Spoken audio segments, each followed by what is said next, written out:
vibe, it's the weekly D. Come along for the ride. Welcome to the weekly D, we going all in. H-Town legends, yeah, we do it for the win. Talking big facts, got jokes on deck. A podcast so fire, man, show some respect. Plus, dropping in, telling stories so bold. Comedians, hustlers, legends and pros. We keep it light, keep it tight, but we wildin' too. If you ain't laughing, something wrong with you. Yo, what's up, D-Fam? Welcome back to the greatest Houston-based podcast in the world, the Weekly D Podcast. I'm your host, Danny G, and today we got a very special guest.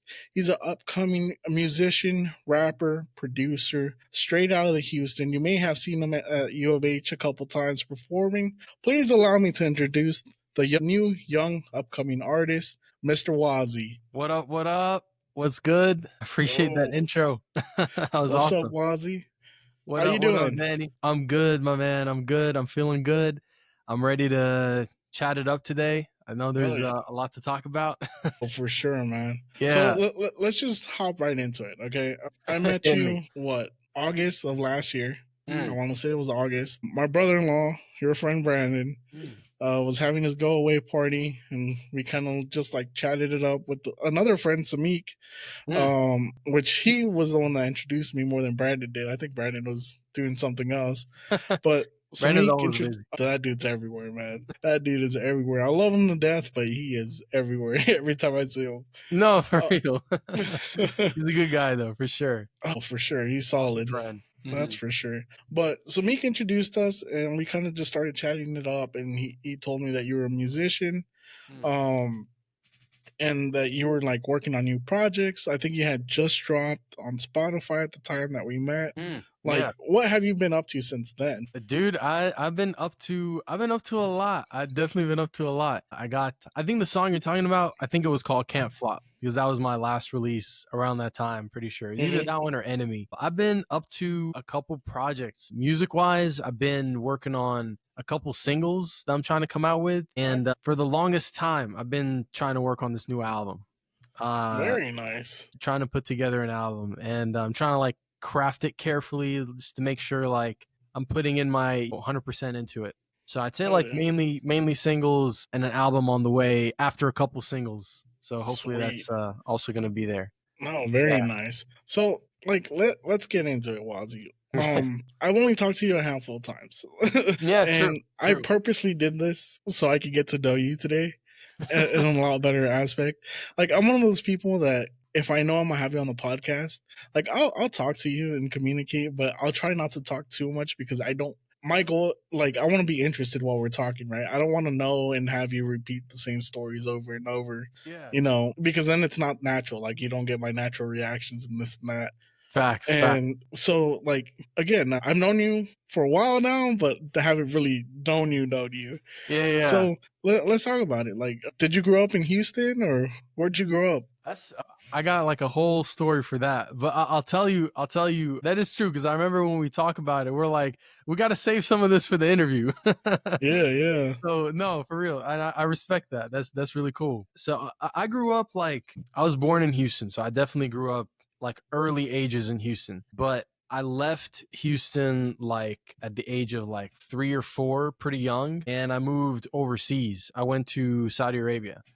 And yeah, I'm kind of like, my history is basically like a lot of Saudi Arabia and a lot of the US just going back to back. So like I spent like my, I guess, KG, like kindergarten years in Houston, and then my elementary years were in Saudi Arabia. My middle school, it was in a city called Dammam and another one called Khobar.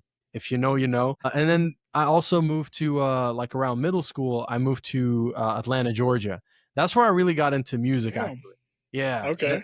Atlanta is really what put me on music, like a lot of rap music and hip hop. I think that's where a lot of it grew from. And I think elementary, I'm kind of getting ahead of myself, but even elementary, I was into like rock music. So that was like the two things in those eras. And then like high school, that's when I met Brandon and Samik and all those folks, you know, the mutual friends we know. And great people, man.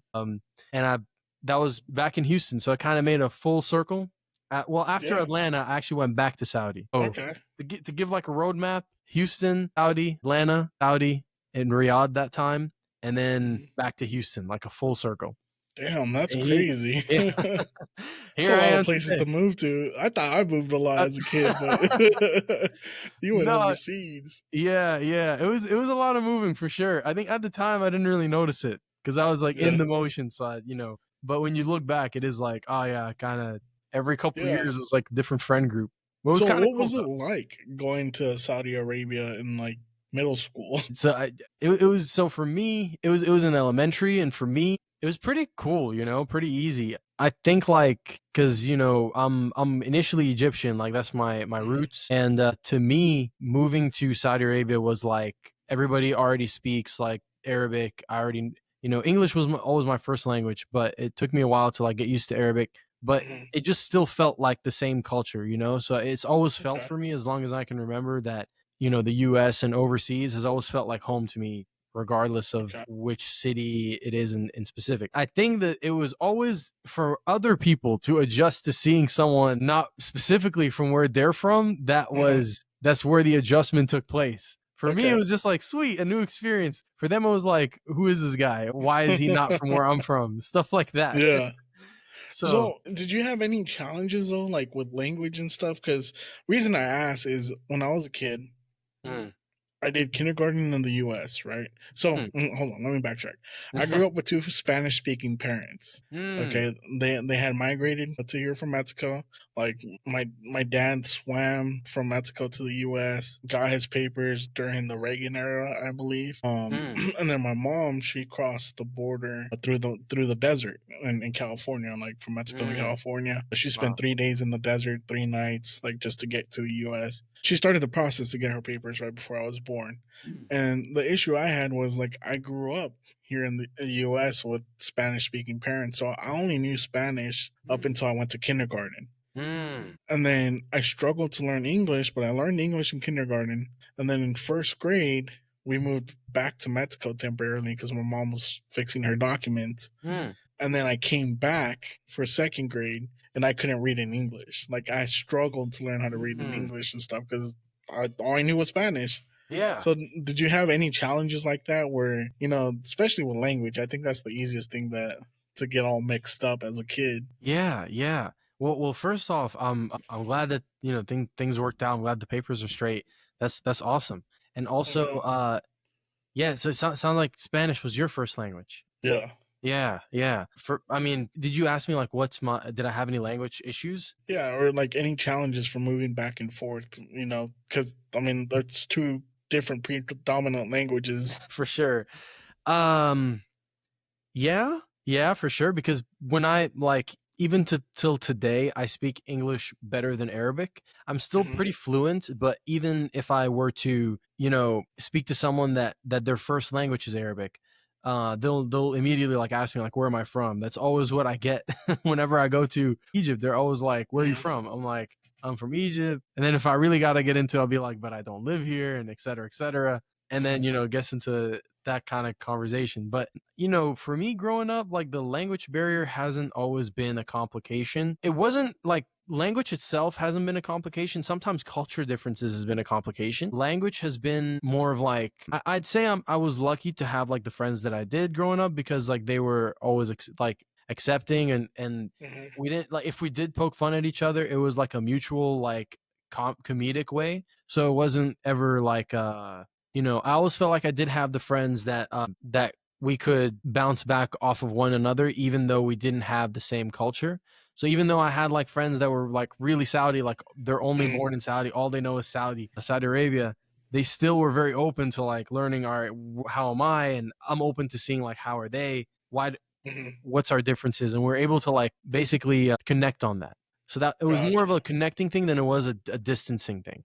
Hmm. Uh, like culture, on the other hand, sometimes not with friends, but with people who like, because when you're in school, I was even talking about this with Brandon the other day. But when you're in school, like at that age, like middle school, not everybody is like fully developed, so not Hmm. everybody knows, how to handle people when they're in different like places than when you're from, different languages, different cultures. So I definitely Hmm. dealt with some like, whether they mean it or not, like stereotypical people, 100%. That was definitely there, like in middle school.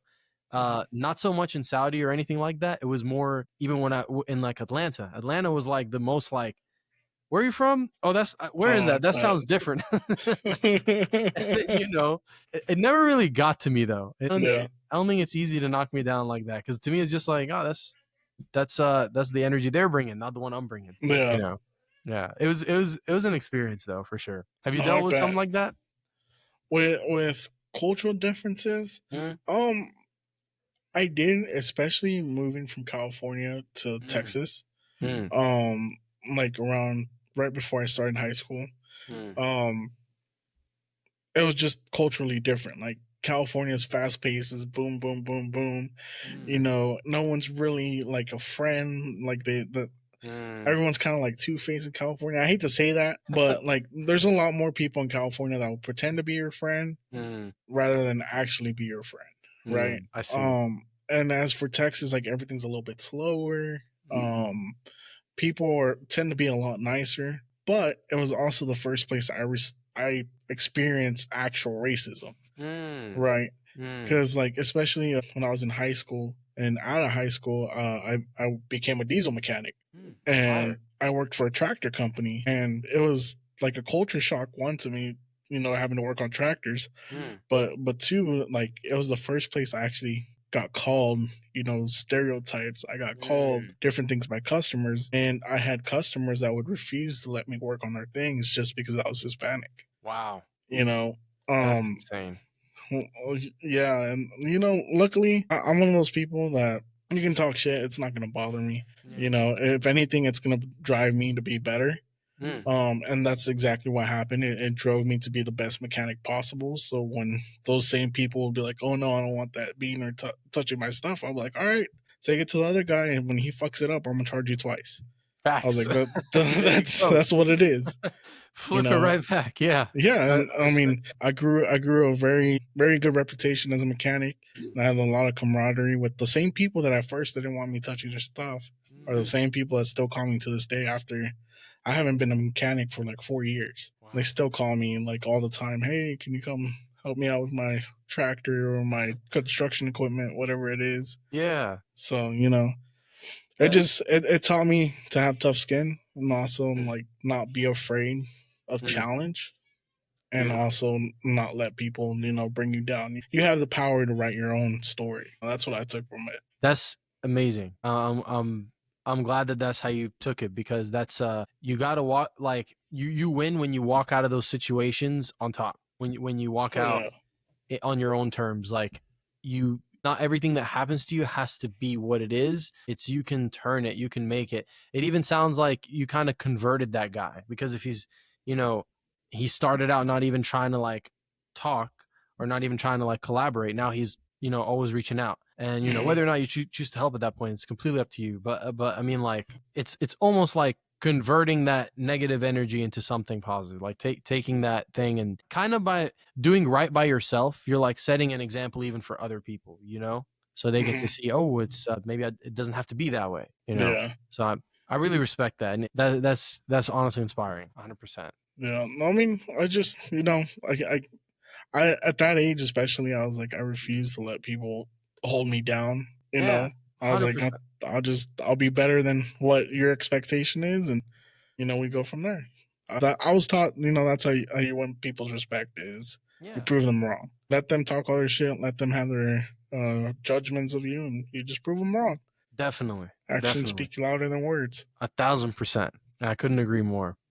Yeah. So, okay, you said you started listening to rap in Atlanta. Yeah, it was like middle school. What were you listening to at that time? Who was popping? Dude, rap in like middle school for me. So like, I don't know, that like to give you a year, it would be like 2011 to 2014, like around that 2010 to 2014, like around that 4-year time.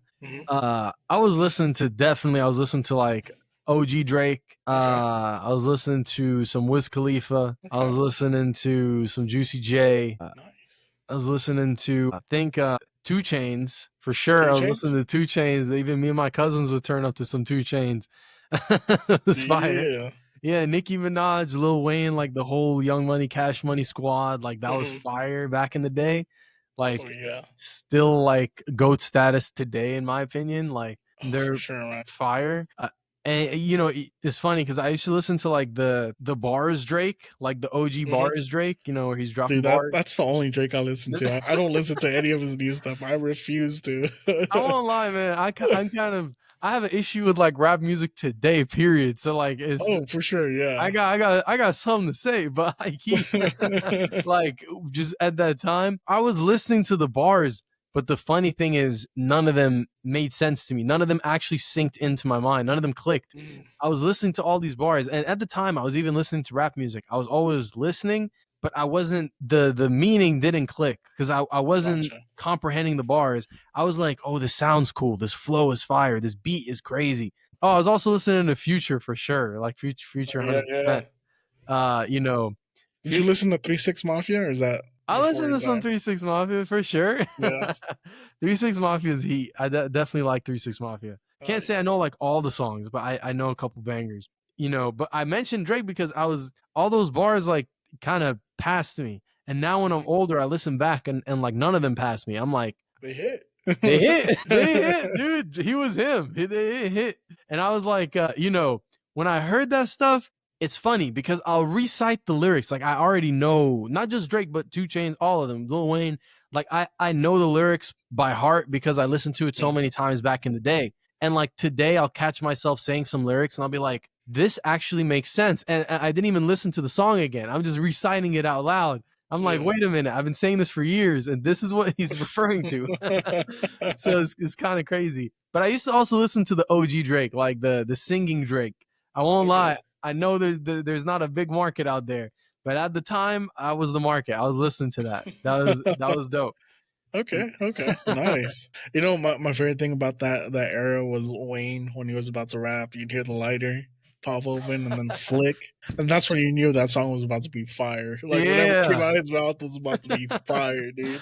that was insane. That was peak Wayne right there. I know, Yeah. this. I think Wayne's still giving out bangers today. Man, he's still a goat. He's still like every time I hear him rap, it doesn't disappoint. It I have doesn't. yet to hear a song, like even a new song that he's done, where I'm like, oh no, that wasn't it. I mean, he just did a song with that Mexican OT, and that shit was a banger. Like I heard it one time, and I was like, I gotta listen to this at least like 5 or 6 more times. Dude, I haven't heard that one particularly yet. I might have to, but I believe you. Like, Yeah, no, it was good, dude. I mean, also that Mexican OT is probably one of the top artists right now, especially coming out of Houston. That dude's flow is crazy. What's his name again? That Mexican OT? That Mexican OT? Yeah. Oh, damn. Okay, I gotta check him out then. He's from You gotta check him out, Houston dude. as well? He's from Houston. He's from Bay City. Mm. One of his biggest songs was Johnny Dang. But his flow is just crazy. Which is also Houston. His flow is crazy, dude. Yeah. Listen to that. What's the other one? Cowboy Killer. Fucking crazy song. He's it right now. Like I ain't gonna lie, he's it right now. That's crazy. That's like he's giving me like not the same music because I haven't heard him yet, but he's giving me like that same upcoming energy of like Maxo Cream because I remember when he first came out. He has a song with Maxo too. I knew it. And songs with Paul Wall, Slim Thug, Zero, Damn. all the Houston legends. That's what's He's up. got a song with them. Yeah. Dude, you're like in tune with the new stuff that's coming out right now. I try to be, man. Like I wish I was more in tune with it. My problem is now is like I don't like a lot of new rap. I grew up with the Snoop Dogg's, the NWA's, the Dr. Dre's. Like the closest thing to that to me is Mexican OT, Maxo Cream, Kendrick. Drake. I want to like Drake, but I just can't. Like I can't get into his music. Yeah. I think he's trying to appeal to a different demographic. Yeah, for sure. Yeah. Like I grew up listening to that. I grew up listening to Wu-Tang Clan. I mean, I had a vast variety of artists that I listened to growing up, along with rock and like Hispanic music. But it was just a different time, different kind of music. Definitely. It wasn't so much mumble rap or. I don't know, like it's hard to keep up with it. I have some friends that they're looking for new music and they're always sending me stuff and like giving me people to listen to. And I try. I really do try. I just not everything's for me nowadays. I guess it's part of getting old. I don't know, but I I try to think that keep just up. means you got taste. You got something specific that you like. That's pretty dope. Yeah, I mean it's dope, but sometimes it's like I wish I liked the newer stuff a little bit more. I get that. I feel the same way for sure on some songs or like some new artists. Hmm. Uh, I these days I don't really listen too much to rap as much as I used to. If I do, it'll Hmm. be like some classics, or I'll toss on that Playboy Cardi every now and then. Yeah. I like that. I'll say particularly the Pipsqueak era of Cardi, if that's what you call it, the fetus voice. But Yeah. these days I kind of listen to, maybe you relate or you can let me know what you listen to. But I these days I listen to like what I used to kind of also listen to in elementary, even before rap music, like more rock music. Mhm. uh like kind I don't know, it's really tough, and I know it's such a simple question, like, well, what do you listen to, if someone asked you that. But to me, I can sit there and have like the thinker pose, because it's really tough to just Mhm. say, oh, rap music period, or just rock music period. It's really hard, I feel like, because I don't listen to all rap music, I don't listen to all rock music, I listen Mhm. to some EDM sometimes. So it's I gotta say one band though that I do always come back to, and they're I think for all time will be amazing. Mhm. uh No Glaze is No gonna be glaze. No Glaze. A little bit of Glaze is okay on this one, because they deserve it. That would be Linkin Park, man. Linkin Park, I think, is Oh yeah. goats, like number Yeah, one. yeah. Like I agree, man. yeah, it's just They're there's amazing. it's kind of like Wayne, but on a whole other sound and meaning. It's like Yeah. there is no song I heard that's not like that doesn't hit. So Yeah, no, for sure, for sure. And then that whole collaboration they did with Jay-Z back in the day was fucking sick too. that was cool. That was definitely cool. I won't lie. I think that was fire because they haven't done that ever before, and it was kind of new. Mhm. Rock and rap blending like that wasn't very like as heavy as they did it. Yeah. Uh, but even like just their discography, I'm not too sure how well Oh you know yeah. it, but like just No, the I know Linkin Park. yeah, Yeah. dude, Yeah. like every one of their albums are bangers, man. Like, and Yeah. I gotta say, rest in peace, Chester Bennington, because is definitely like that was a He's tough definitely day. mid. Yeah, but that Yeah. is goat, man, goat for real. Yeah. So, I don't know. These days, like, what do you think like interests you like in music right now? Is it where music is headed? Is it somewhere that it's been, or is it something that you want to see it go there, but it's not there? Ooh, that's a good question. I guess when you listen to like I those guess songs that it, people send you, yeah, like what I what mean, catches your ear in them? well, what? I mean, it's a lot of different things, right? It's funny because I had a conversation with a rapper that Mm, I know. I'm not gonna name him, but he's been on the down as of late because he's like, oh, my career's not making it. And, like, I'm a technical rapper. I can rap my ass off. And I was like, yeah, any anyone can be a technical rapper and rap their ass off. mm, I was like, but the part about rap, the beauty about hip hop is it's not just skill, mm, it's attitude. It's being able to personify your song and make mm. someone feel something. Facts, And facts. I mean, me and him had a whole long discussion. There was a bunch of disagreements, and he Mm, ended up getting pissed off at me. But I was just like, the fact is, your music would be great if you could deliver. Like mm, you're not delivering. You lyrics wise, it's crazy, mm. but attitude Definitely. wise, delivery wise, just not there. Mm, And I feel like there's so much music like that right now, and it's so saturated because literally anyone can pick up a microphone, a MIDI controller, a drum machine, make a couple beats, use Fruity Loops to clean it up, and then yeah, bam, you yeah. got a song. I mean, I'm not gonna lie. At this point, like I've been writing songs, using Chat GPT, Mm, using like I told you before we started, I dabble in like open mic and stuff and comedy. So mm, I write punchlines, put an idea together, throw it through Chat GPT. That mm, helps me write the lyrics. Then I can grab that, go to Suno AI, plug it in, tell it I want it to sound like this, give it all the genre breakdowns and whatnot, and it'll create a mm. song for me. Damn. Yeah. So it's like it's so saturated now that anyone can do it at this point. Yep. So what I look for is like what's setting you apart from the next guy. Facts. Like, is it your beat? Is it your lyrics? Is it your delivery? But at the end of the day, to make it, like, you gotta have all of the above. You Yeah. can't just have one thing. You have to have a fire beat. You have to have good lyrics, and if they're not good, they better be catchy as hell. Yeah. They better be so catchy that they're just stuck in your head as soon as you hear Yeah. it. And then Yeah. your delivery, like you got to be able to deliver with attitude, with expression, because if not, it's not gonna it's gonna land flat on people's ears. Yeah. Yeah. You know, Totally. like I've never studied music, but as a fan of music, like I understand how rap works. I understand how it's supposed to be put together, Mm. and at least enough to be able to tell you like this shit's gonna flop. Like it's just Yeah. Facts. That's a good ear for music. I yeah. I can relate to that a lot. And I've been thinking about that a lot too, because like the way technology is right now is definitely making it very easy for a lot of saturation to be there. Like, Oh yeah. you can make music so easily now. You don't need instruments. You don't need to know how to use those instruments. You just need a instrument, which is going to be your computer. And, if you use your voice, go for it. But it is very accessible. And I think that's it just brings Yeah. up a new challenge for musicians today.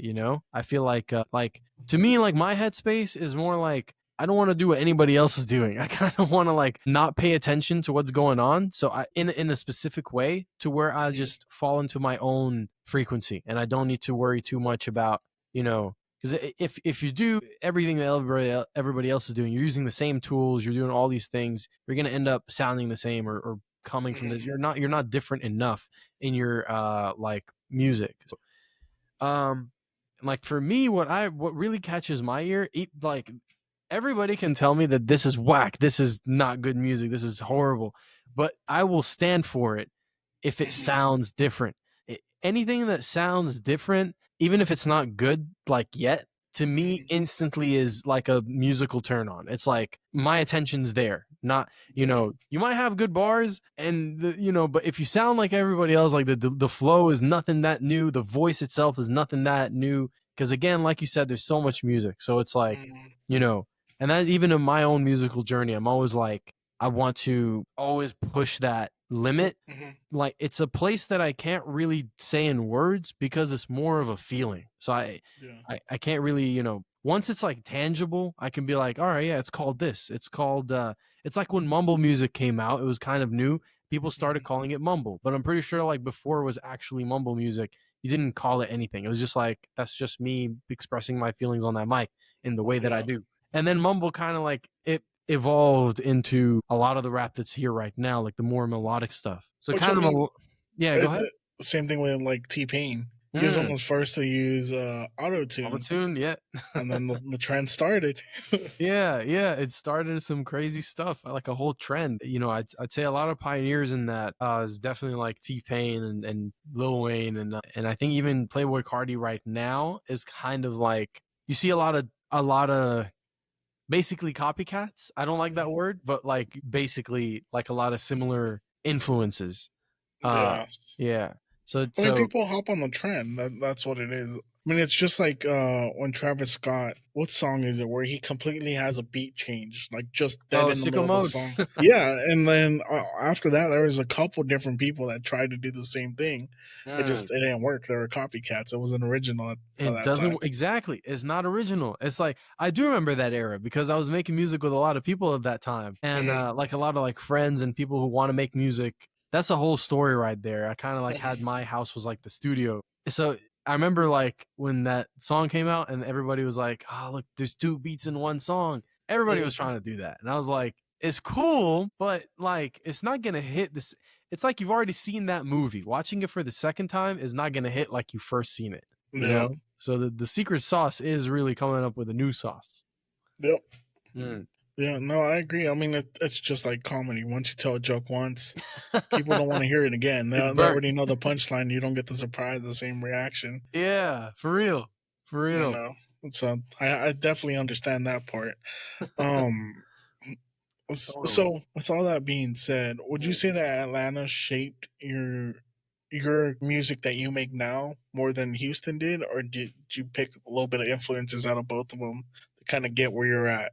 That's a good question. I think in the beginning it did. In the beginning, like rap music from Atlanta definitely did, but I think Atlanta more than Houston. But yeah, because a lot of my music taste came from Atlanta, or like my rap taste. But I think as I was making music, it really kind of started definitely trying to like in the very beginning, definitely trying to like rap like someone I already like. Like that's Okay. I think that's how it starts for a lot of cases where it's like, you know, you kind of replicate what you like the most. And then Mhm. when you really listen to it, you're like, it's too much like that person. But then there's also like that little thing in there that's you. And Mhm. it's like the job is to extract that you part of it and leave the rest behind. So I think for me, definitely Atlanta. But can't really like finger I can't really like pinpoint it.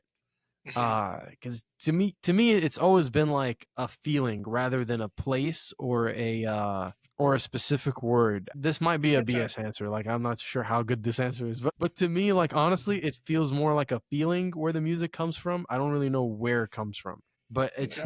it's not necessarily a specific like place Mhm. or specific band or artist. Well, that's cool because like it has its own uniqueness to it, right? One day Mm, you might feel, more of a rock song. The next day mm, you're feeling, rap or EDM or whatever comes to your mind, and it'll definitely, allow yeah. you to expand, which is cool because like there's been a little trend with local artists last year where Mm, towards the end of the year a lot of these guys that were rapping were like, I'm gonna flip to alternate music. mm. And I have a couple of friends that they all made alternate rock songs, and some of Wow. them were fire. I was like, where did this come from? I need a whole album after that. Yeah, yeah. Like, Like that's what they were trying to get to, but they yeah, took a couple steps to get there. Maybe other genres or something like that. yeah. So I mean, I'm a fan when people can genre hop and do it right. Like Mm. that's the key thing. You gotta be able to do it right. You can't just Gotta hop do it and then right. it's complete ass. Yeah. But when you do it right, and it's like a gift to your fans because they're like, oh shit, I didn't know you had this in you. Mm. You know. Yeah. Yeah. No, totally. Totally. I completely agree. This is gonna sound kind of weird, but for me, I feel like there's like I'm not too good at putting this in words, but I feel like you mentioned genre hopping and like starting from one genre and maybe you'll go into a second one. I feel like there's this third option that doesn't have a name yet. That's like the new genre that has no name yet because it's not here Mhm. yet. I feel like that's where my mind's trying to go to more and more. So Okay. even a lot of these days, like with like songs I want to release, Mhm. there'll be like older songs that I made, or even like not necessarily the most recent, and I'll be like, this is not where my interest is right now. Maybe I'm more, for the lack of a better word, maybe I'm more like rock or EDM, but this is a rap song I made, still good, but it's not where my interest is at anymore necessarily for that song. So then it becomes like this like split line. It's like, do I want to release that stuff that my current interests don't perfectly align with, but it did at one point in time? Or do Mhm. I want to just focus more on that future music that I'm talking about? Gotcha. I kind of drifted a little bit away, but I say that because it's like there's like this third thing. I don't know what it is. Like there is that genre hopping, but I feel like eventually, like if you like have a vision for it, you could Mhm. jump into this genre that's not there yet because maybe That's all your called being creative. I mean, yeah, That's basically. what it is. It's creative. It's literally. I mean, in my eyes, it's why Kanye West was so successful. Mm, Like the way he heard music, the way he built music using vocals, backup choirs, on mm. top of hip hop beats. There wasn't anything like that before him. Right. Yeah. And then Yeah. he came up, he literally created a different kind, a subgenre within rap with his Mm, beats. And yeah. I feel like that's what being creative is reinventing something to Mm, create something new, but that sounds great. I mean, mm, like I was telling you about the AI like stuff that you can use to make music and stuff. mm, I found an old booklet I had of, so I'm a recovering addict, and during those low times I would write poems sometimes and stuff, and I found a booklet of it, and I was like, I want to see if I can turn this into a song. mm, So I've been trying to build like a 10 song project where it's like worship music, like mm, Christian worship music, talking about addiction, but also EDM bangers. mm. I've got two done so far, and I was like, this is because what inspired me was Kanye West's like Vultures, and then his older stuff, hearing the choir in the background, hearing the Mm. heavy 808s and different The things new like one, that. And I was Vulture's the like, new one? yeah, yeah, yeah. Okay, And I was fire. like, how can I grab that and create something new with it? Yeah. Yeah, Yeah. so I got That's 2 done. I'm working on the rest of them, but yeah, it's been a wild experience, and I think that's what being creative is, though, is like taking something, because sometimes to create something new, you have to break something old down, right? Mm, And sometimes to create something new, you have to break something old down to its simplest yeah. form and then start over. And I think that's the same thing you were saying, just in different words. You know, you have this creative spot over here that Mm, you want to try something new, create something new and see what happens. And people yeah. may like it, people may not. But eventually you're gonna find your niche group of people that are gonna Mm, like what you're doing. And that's how you mm, build a fan base. You know, you stay true to yourself. yeah. But yeah. That's very, very insightful and very true, I think. Yeah. And I gotta say, congratulations on the recovery. Yeah. I appreciate it. Appreciate Yeah, it. definitely, definitely. I'm excited to hear it. You gotta let me know when you come out with it. Oh, for sure. Yeah, like I said, Yeah. I'm working on it. I'm tweaking things here and there every day, Yeah, but totally. yeah, it's Totally. coming together. Do you like record yourself or do you play an No, instrument on it or it's all AI. oh Like wow, literally, okay. I grab the poem I have, I'll restructure it so it works as a song form, Mm, and then I'll throw it into ChatGPT just to kind of get a second look at it, mm, and then whether I like it or not, if I like what ChatGPT pushes out, I'll use that. If not, I'll just grab what I had, throw it in Suno AI or mm, Suno AI, whatever it's called. You mm, know, give it genre prompts, kind of give it like the mood, the vibe, mm. and it produces it. Wow, It's it crazy. creates everything, like the Creates the music, beats, the the recording, vocals, the everything? everything. Yeah, Wow. I'm gonna run that's out of a crazy. job soon if that's the case. It is crazy. Yeah, that's insane. That is crazy. Yeah, I've like ever since I found out about it, like every episode we create a new song just off of the shit we said on that episode. dude, that's fire. And hey, you don't got to worry about copyright. No, you own it all. As long as you pay Yeah. for the subscription, you own it. Yeah, totally, totally. Yeah. That's really cool. I gotta at least check that out. It sounds like an interesting piece of technology. It's crazy. It'll blow your mind what it can actually do. And then every month or every couple months, they send a new update, and it's just Mm. it blows my mind what you're capable So of doing. I'm not against AI. I feel like AI is really cool. It definitely got to be like careful how you like it proceeds. Mhm. Because if I not too sure if you heard about AGI. This is like so like the future of AI is AGI. AI is like artificial intelligence. AGI is artificial general intelligence. Like AI just does one mainly one or a couple things. AGI would be kind of like its own thing that can do everything. It's like Uh the one that constantly learns, right? yeah, they're trying to like make it like the human mind or something Kind of like like that. what Google had. Google had something like that a couple years ago that they ended up having to shut down because No it way. became sentient. Yeah, What? it No, I've realized that it never was heard a of that computer. before. Yeah, yeah, yeah, What is that? Can I look that yeah. up? What is I, that? I forget what it was, but it was a Google project that they had to shut down. That's insane. Yeah, it's crazy. Yeah, I found an article about it. I'm gonna read this because I'll read it later. But Yeah, that's yeah, insane. It became sentient and they shut it down. Shouldn't yeah, there? I don't yeah. know They shut it down because it started realizing it was a computer, and wow, that's crazy. that is insane. And Yeah. You gotta be nice to your technology. You Oh, gotta for be sure, nice to man. AI. See, that's what worries me about like the robots and stuff that they're building, Mm, because you know human beings aren't mm, they're not made to have technology like that, especially if it looks like a woman or something. mm. Like I'm just scared of what people are gonna do with like sex robots and stuff, and how that could turn really Crazy. quick. Yeah, that could turn bad. I mean, I think there were like some people like predicting that. It's called like the C9000 or something like that. I don't know where I heard that. I don't know, but that's what worries me more than it becoming sentient. It's just like people Yeah. treating these robots like shit, and then Oh, it just has feelings. yeah. Oh, you just clicked what you just said. Yeah. Okay. No, that's insane. That isn't there. There's got to be laws. There's got to be laws. Like that. You can't just. I think when AI does evolve like a lot, and there's sentience, you're definitely gonna have way more laws introduced. Oh, for Uh, sure, we're ain't gonna no way. have to. Yeah, it's gonna Now be we're gonna like end up like iRobot. exactly. I don't know about everybody out there, but I'm nice to ChatGPT. When I talk to ChatGPT, I don't be disrespectful. I say, I say thank you. Like, I say I please and thank appreciate you. the Yo. help. I say thank you, and you know, you can throw in a please if you're really feeling it. No, So, it definitely tripped me out because one day I asked it, I was like, "Who am I?" Right, okay. and it literally pulled up. It tells you searching, and then Mm. it showed like all this crazy stuff, and then it pulled up the Weekly D podcast, and it started Mm. listing episodes and things I said on episodes, and then it gave me Whoa, a whole explanation of who I am, that's and it freaked crazy. me out. And I was like, after that, I was like, I gotta be nice to this thing. It knows too much. It knows way too much. Like That's crazy. it knew my wife. It Ooh. freaked me out, dude. That would freak me out too, man. That's crazy. I mean, it is wild that all that information is public to begin with.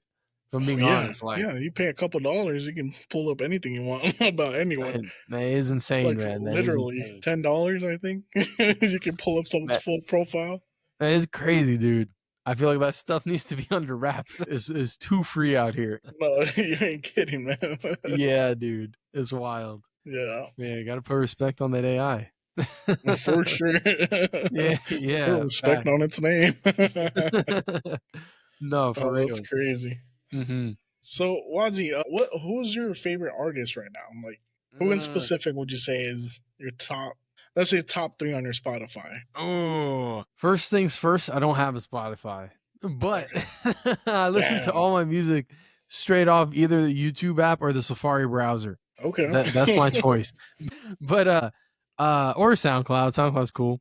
But SoundCloud's fire. this is dope. Right now though, I think it would be, I mean, number one, I already know it's Linkin Park. That's number one for me. They got a song for everything, every mood, every vibe. So that's number one. I think number two, if you asked me like basically, I could probably like pull up my phone and find out. Oh, okay. I kind of am getting into the Vocaloid culture. I don't know if you know too much about that. No, what's that? It's kind of like new around America, I guess, but like Hatsune Miku, I'd say that's probably my number two. It is kind of crazy to say ever, so I'm saying like right now. Mhm. So as of right now, those are like my. You can ask me my top three. Like in the future, it might change, or even Right, in the I'll ask you in past, I 3 would have said months. something different. You know? What'd you say? I said I'll ask you in 3 months. We'll see. Yeah, 3 months. I have a whole different answer. Lincoln Park will probably stay, but you know, the Yeah. rest So fluctuates. what's that Vocaloid thing? Is that kind of like the Gorillas back then, where it was like a computer animated screen singing at their Oh, yeah. concerts? Gorillas the band. Yeah. Yeah. I thought you meant like Gorillas. I was No, no, like, no, the band, the band. yeah, the band. Yeah, it's something like that. So basically what it is I think there's a company like Vocaloid is a program. Okay. And it's basically like a software that they have like voice banks in there. And the voice banks are like created by the companies. Hmm. Or the company, I forget its name. I think it's called Krypton. I could be wrong about that. But basically, what it is like it's not AI, but it's like a trained program on someone's voice, and then you can enter in like words and melodies, and it'll sing it for you however you formatted it.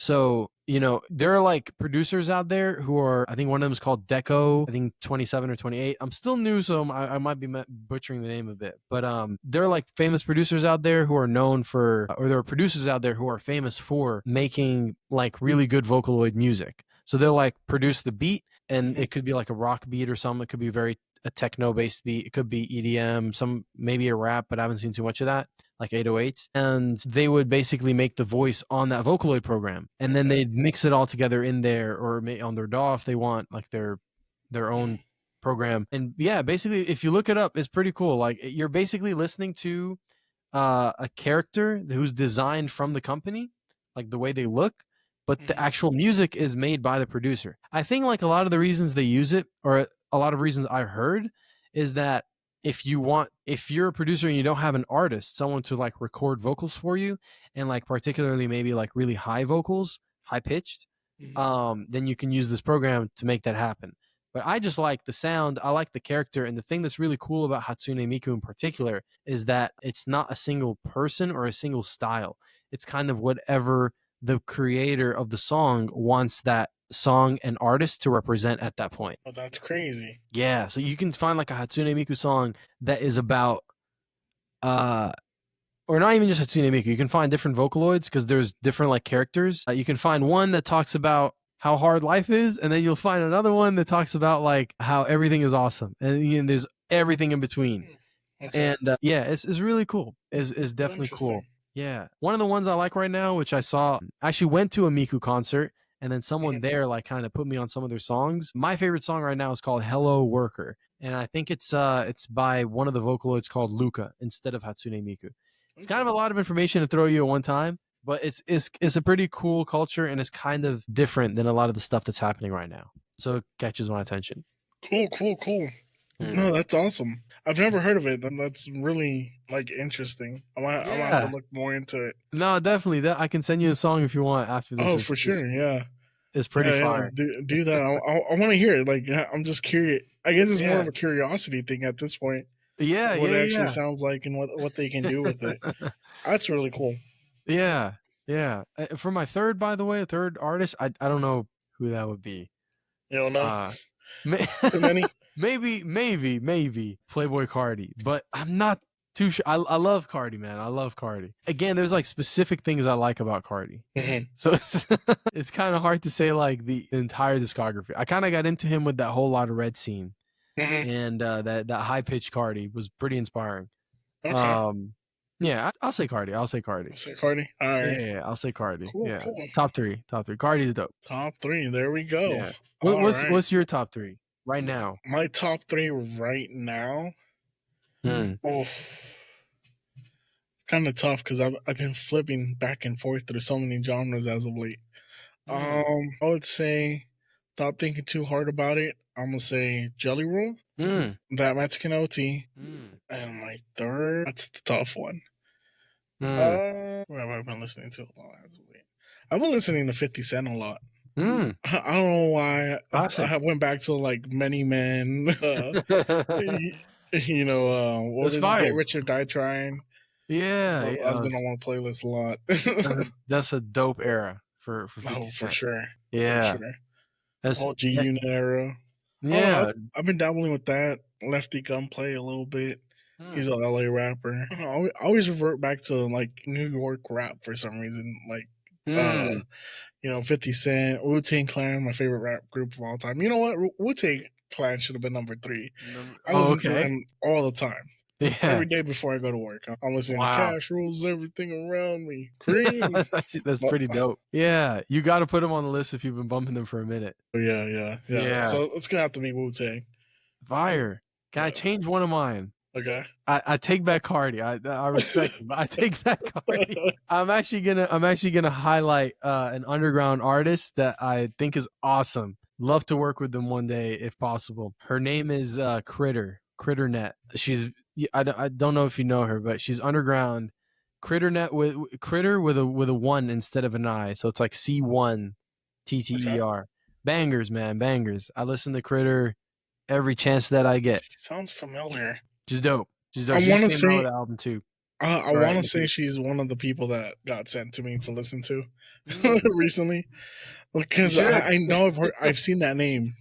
Yeah, I've seen that name. I know I've seen it. I haven't heard the music yet, but I've seen the name, so it's somewhere on my radar. I got you. Hey, I'll if you want, I can send you a link to that too. Because for sure, send me your favorite song. Your favorite song. I got you.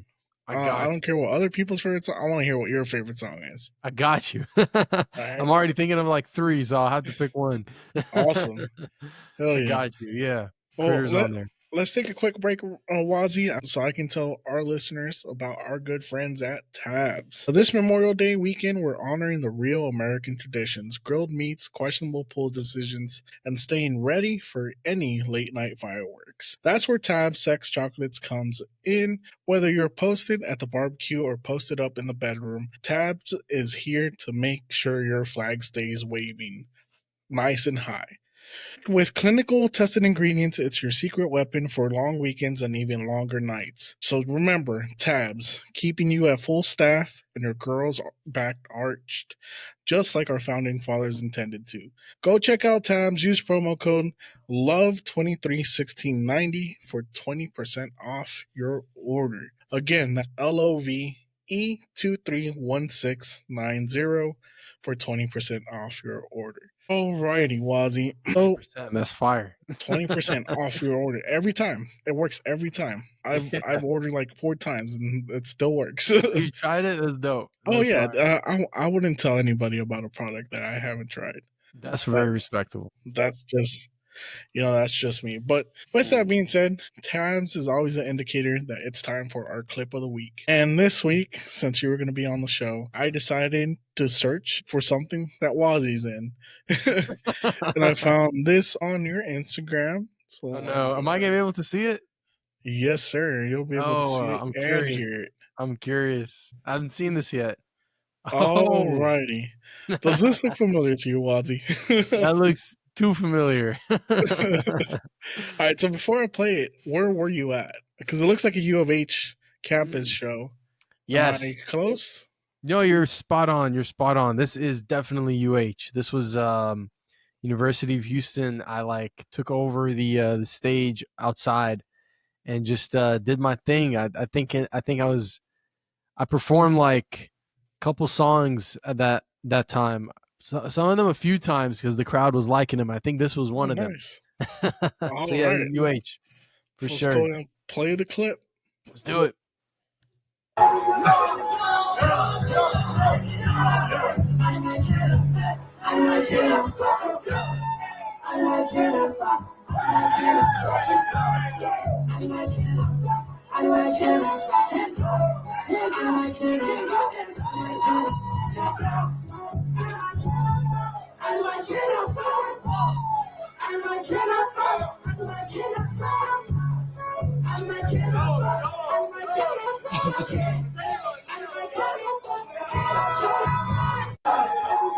Nice.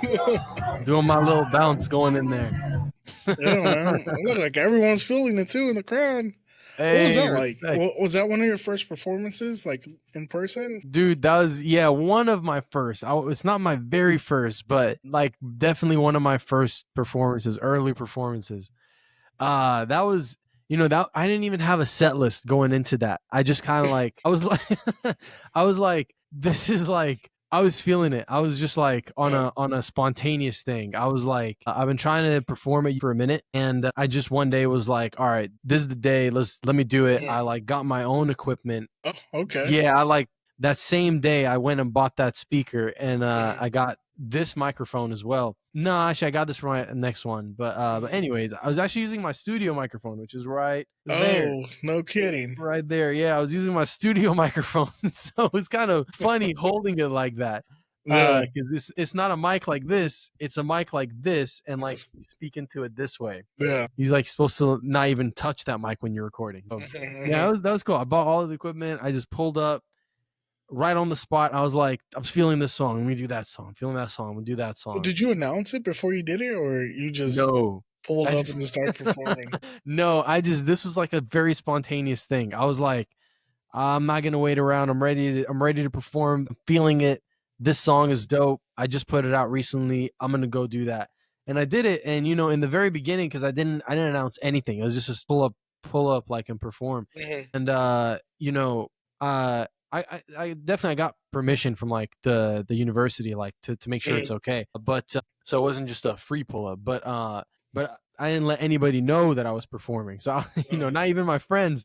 I like hopped on Instagram live like when I first was setting up the equipment, and then a couple of friends like hit me up and they were like, "Yo, are you?" They actually called me mid performance. And I had like while I was performing, I'm like holding the FaceTime and I'm not even like saying anything. I'm just saying the lyrics, and they're like, "I'm on the way right now, right now." So that's crazy. That was pretty funny. That was pretty cool. But yeah, I didn't tell anybody. Those were like I kind of wanted to do it very organically and see like what crowds would I pull, and definitely in the beginning it's kind of like somber because you're just going, nobody knows even what you're about to do, and then once the noise started happening, it takes a you got to like do your thing for a bit to let people like come around.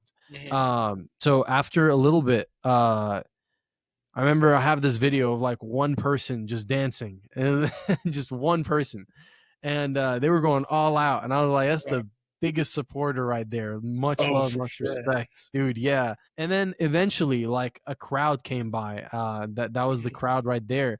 and they stuck around for a good minute. Dude, that's awesome. So So how yeah. does it feel to be on that stage and see the crowd slowly growing as you're performing? It felt awesome, dude. It felt amazing. It felt like I wasn't ready to leave and I wanted to come back as soon as possible. Awesome. That honestly, that like in the moment, it felt great. It felt like I was connecting with some people because some of them, like, I have this one song, the one I was performing, Can't Flop, that's on purpose. It's a really like simplified song lyrically. It's supposed to be just catchy, easy to sing. So, that was my first time performing that song, and it kind of surprised me that everybody was singing the lyrics right in front of me, and it's the Yeah. first time they're hearing the song. And I guess that was because the lyrics are so simple. So Yeah. it's just, I know I cannot flop. I know I cannot fly. I can't flop. No, that was like the whole chorus Dude, over and over that's a again. hype song though. Like, that's what I was saying earlier. Sometimes, like, you don't have to have Mm, super technical lyrics. mm, Sometimes it's something simple, but as mm. long as the delivery is good and it's catchy as hell, people are gonna bop with it. And then you have a great beat behind it. So I mean, Thank you. obviously people are gonna be attracted to the song. First time I heard it, I was like, oh, this is fire. Hey, I can listen appreciate to this, getting ready for work or something. And I'm just bopping my head, just I can't flop. it. Oh, yeah, yeah. I guess the simplicity sometimes hits. If you Oh, can for get their sure. attention with it. It's the delivery, It was man. it was. I do have a story behind that song if you want to hear it.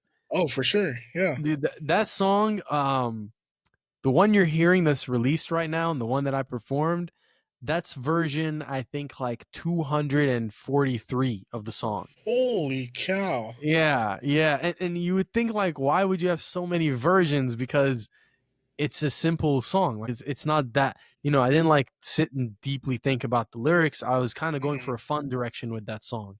So the lyrics weren't that hard to come up with. The beat was not like difficult either. Mhm. That beat in particular is one that I did not make. That was someone that, when I heard that beat, I was just like, it's funny when if I'm really going back to the origin of that song, I Mhm. freestyled. I have this. So I was really into freestyling a lot. I still am every now and then, but nowadays I'm more like, let me try to make things. I like to write and take my time these days, but a Mhm. lot of my history in music is freestyle. Okay.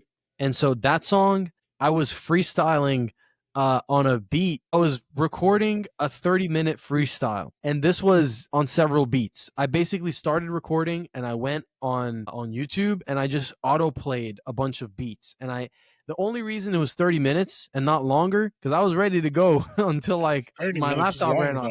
though. I Yeah. mean, I was having fun though, is because my brother walked in the room and he was like, "Yo, bro," and so he was trying to tell me something. Uh-huh. I don't even remember what. And so that like cut off the recording, the 30-minute streak. And I was like, damn, Mhm. all right. I guess this is where it was supposed to end.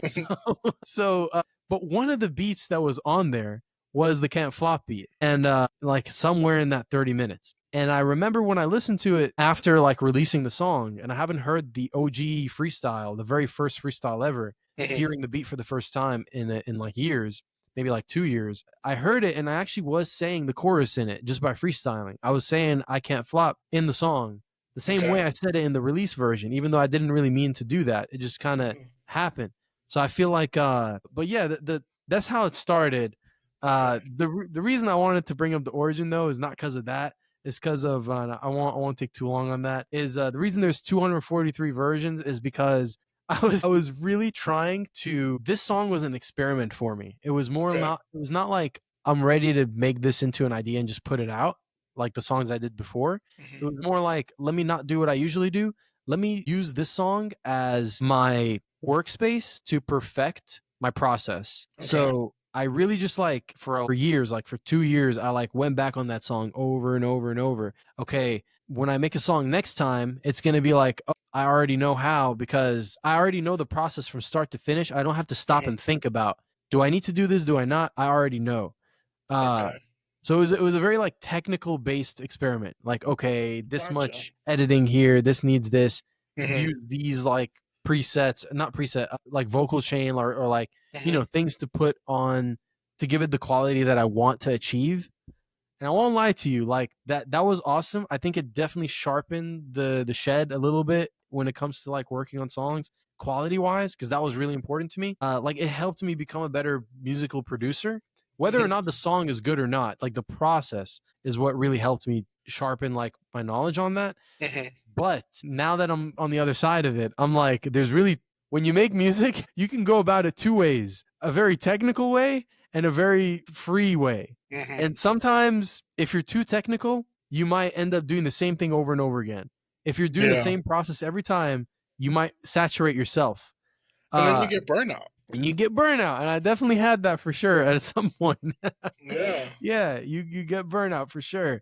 And then the other side of it is that if you just kind of like free it, do it, not freestyle, but if you like freestyle the process a little bit, you can start to incorporate some spontaneous things you would have never thought about that might actually be innovative or new or creative. You're kind of blocking creativity if you go all the way in the systematic way. But I think it was I look at it as a beneficial thing that I went through that, because it's helping me like realize that when I do get that creative freedom, I know how to demonstrate that in its final form. So I don't have even, it's like I can produce that once I have that idea. So it's like a balance. It's definitely a balance. No, and it's definitely needed because, like, especially as an artist, you know, you're your toughest critic first and foremost. And if you're trying to be super technical, you're gonna criticize every little bit and piece of that song, and you're never gonna release it. We have a friend on this that's been frequent on this podcast. His name is Jamakai. He is one of the best rappers, singers, songwriters, and producers that I have met out of Houston.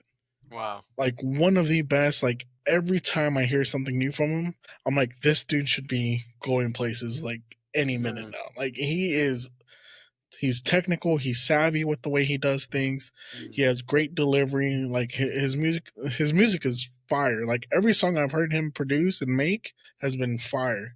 But the dude doesn't release music regularly. And he'll sit on songs. Like I had him the last time we had him on the podcast. He told me, he's like, oh yeah, I've been sitting on songs for like 2-3 years now that I don't think they're ready. And I told him, I was like, dude, just release them. Like people want to hear your music. Yeah. And it's something I've also had to learn as a creative and doing podcasting. You know, I've been doing this for 5 to 6 years now. And we've gone through different phases. And when we first started, we were too loose. Like we were too wild. It was me and a friend named Dan. That's where the Weekly D came from. It was a play on both of our names. He was Daniel, I was Daniel, the Weekly D.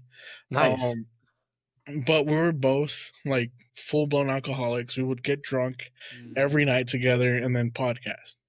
And it was hilarious. Like we had some of the funniest episodes that will ever be recorded for the Weekly D during that era, but it was too loose. Like we were too provocative, you know, too vulgar. And it put us in a small niche like category where it was hard to grow from where we were at, right? So then, you know, he ended up leaving and I had to restructure the podcast. And I got a friend named Kyle and we went to strict to the outline, to the format that we would develop to where it felt scripted. We ended up burning out, ended up hating podcasting, so we scrapped that. So that's where we learned, you know, being too to the script doesn't work. Being too loose doesn't work. So now in this phase, you know, I have a little bit more of an idea of how to construct a podcast outline and not necessarily stick to it, but have enough of it to where we have some structure, and people like that because people like structure, but they also like creativity and they like to have fun. And that's, you know, how I see and how I've seen people that make music and they're just having fun. It's great. Like you release music, not everything's going to be a super hard banger, but that's expected when you make music because you're being creative. Like not everything's going to hit, but the things that hit, people are going to love. Yeah. You know? Yeah. That's super insightful. That's very true. I think that's very true in a lot of fields, in music and podcasting, and a lot of creative creativity in general, you know. Yeah, for sure. You can't like you have to keep a balance, right? You can't go too one-sided on anything. If you're too loose, there's no order, like you're talking about. And if you're too to the script, it'll eventually get like too burnt out, or maybe even a little boring for yourself to do it. And I guess that's also burnout. So yeah, you really do need that balance. I think that's what that song for me kind of taught me, is that balance is very important. Yeah. So it's I definitely am appreciative though, because I feel like that did give me like knowledge that I wouldn't have uncovered otherwise. But I also feel like it's like when you put in too much to one thing, you lose on that other thing. So you might be gaining that knowledge, but maybe your releasing is becoming limited. So like that friend of yours, I would say, yeah, couple years on a song, you got to release it. And I'm a victim of the same thing. I'm sitting on a lot of music that even now at this point, I'm like, I'm not in that headspace anymore. That was me a couple years ago, not me now. So if I like release that, does that even feel comfortable right now? So, but I guess to answer my own question, and maybe anybody else who's wondering the same thing, like your friend, I'd say it is worth it because you're showing like your journey. It's not just where you are now, but it's where how you got to where you're going. And I also argue that well, someone mentioned this to me, is that just because you might not be in that headspace right now doesn't mean that somebody else isn't in their point in time. Exactly. It could still relate with other people out there. Yeah, So and that's what I'm saying. Like, you release music, not every song is going to be for everybody. True. But every song will have a listener. Yeah. Facts. There's all types of people out there. Of course. And like, it's like anything that you do creatively. Like, to make it real simple, movies. Look at the Oscars. These movies that win all these awards and stuff. Like, I bet you 9 times out of 10 you haven't seen that movie. But there's that one group of people that are into super artsy films, and they're like, "Oh, this is the greatest movie in the world." Right? So everything has somewhat of a following, and the only way you'll get there is by exposure. You got to expose yourself, release that music, and let people listen to you. Because I mean, it's like Drake. People like Drake that raps. Some people like Drake that sings. Some people like both of it. Like, you don't know unless you release it. Yeah, a very good point. You can also, as you were saying that, it gave me an idea. Like, you can also, I don't know if the word convert is the right word to use, but you can also like introduce something new to your audience, maybe that they like it and they don't know that they like it. It's like when Drake goes from rapping or singing to rapping and then different type of rap, maybe that same audience, like you said, likes both. And then you just introduce them to something new. And that happened to me with a couple of bands. That's it? Yeah. I mean, Linkin Park, again, is a good example of this because they're known for like their first 2 albums being really like heavy rock based, new metal. And then like after that, they still are new metal in my eyes, but after that, they definitely experimented with different sounds. I mean, my favorite Linkin Park album is 1,000 Suns, not even like the heaviest ones. So it's not just about that heavy sound. But I wouldn't have known that I like that stuff if I didn't, if the artist or band didn't hook me in their own way and then transcend me to a different noise, a different sound, So, yeah. One thing I firmly believe in when being creative is the more genuine you are to yourself, the more people will relate to what you're doing and they'll be attracted to it. Because for some reason, us as humans, like, we're programmed to be attracted to genuineness, to originality, So sometimes, that's a good thing. sometimes I feel like as artists, the more genuine you are, even if you're trying something new, like, people are going to be attracted to it. Facts. They're like, what is he up to? Why is this? Yeah, completely agree. That's where it kind of loops back to what we're talking about. You gotta stay away from that oversaturation. You gotta keep ringing that bell, like keep pushing that innovation. I think that's the biggest thing. Like you said, that's just a human condition thing because that applies in everything. It's not just music, in technology. You can't really release the iPhone after an iPhone's already out. You gotta innovate. You gotta go back and think about something new. Push it forward. Although I don't know about the iPhone being a good example. I feel like they've sold us the same phone like 3 years in a row. It's been the same phone since day one, basically. I'm not gonna lie. But like, another company can't make the iPhone because Apple already does iPhone. It's like now you got to think about something else. You gotta. But yeah, iPhone. I get what you're saying. It's the same. It's just they literally just changed the location of the camera. They're like, "Here's a new phone. That's $1,000 more than the last one." Wild, dude. I'm petitioning for a new iPhone, dude. Don't even call it iPhone. Just come out with a new line, a new series. Dude, you know what I want to come back? BlackBerry. I don't know if you ever grew up with Whoa. BlackBerry, but BlackBerry was fire. You had the full keypad and the little ball in the middle. My dad had a BlackBerry, and that was cool. I played Snake on there. That was fire. Yeah, That was yeah. a good one. Dude, But so you want the whole physical keyboard to come back, yeah, or would you dude. want them in a different way? Actually, I would like a full keyboard. The keyboard? I miss a Okay. keyboard, yeah. I miss the feel, the physical touch of it. Plus, if you break a pixel on your phone, like that whole part of the screen is shot. If you have a Doesn't work. keyboard, you know, you can still Yeah. type. I mean, those old Nokias never broke. And I think Never. I tested that theory like in middle school. I grabbed one and I threw it all the way up, and it fell on like the rockiest rock you could find, and it was harmless. Not a single scratch. Not a single scratch. Those things were dangerous. That was a brick, not a phone. Oh, it was wild. That's for sure. I mean, So you may be up to something though. If they bring back the physical after all this touch, Dude, that I'm might telling be you. fresh to the market of this generation. Look, a bunch of old folks like me, we're all wanting to go back to like flip phones and stuff. We're tired of social media and technology. Oh, tell me Like, about it. I literally talk to my wife about this all the time, to Noelia. I always tell her the only reason I have social media is because I have a podcast and I need to promote it. If I didn't have a podcast, I would not have any social media. Like I can't stand social media. It's too much. Like It is. too much of everything. Yeah, yeah. It's blown out of proportion. It's Yeah. I'm on the same boat. I do miss that early 2000s. Like I know I was a youngin, but that was a good time. Yeah, it was the best. It was before we got everything. That was when we started to get it, but we didn't have it all just yet. Exactly. We're still naive. It's still exactly. It's still naive. Very fresh. That was a good time. Oh Definitely a yeah, good for time. sure. So I have a question. So my brother-in-law is, from what I know, is starting a band. Yep, I heard about that too. Yeah, and I've heard that you're also involved in said band.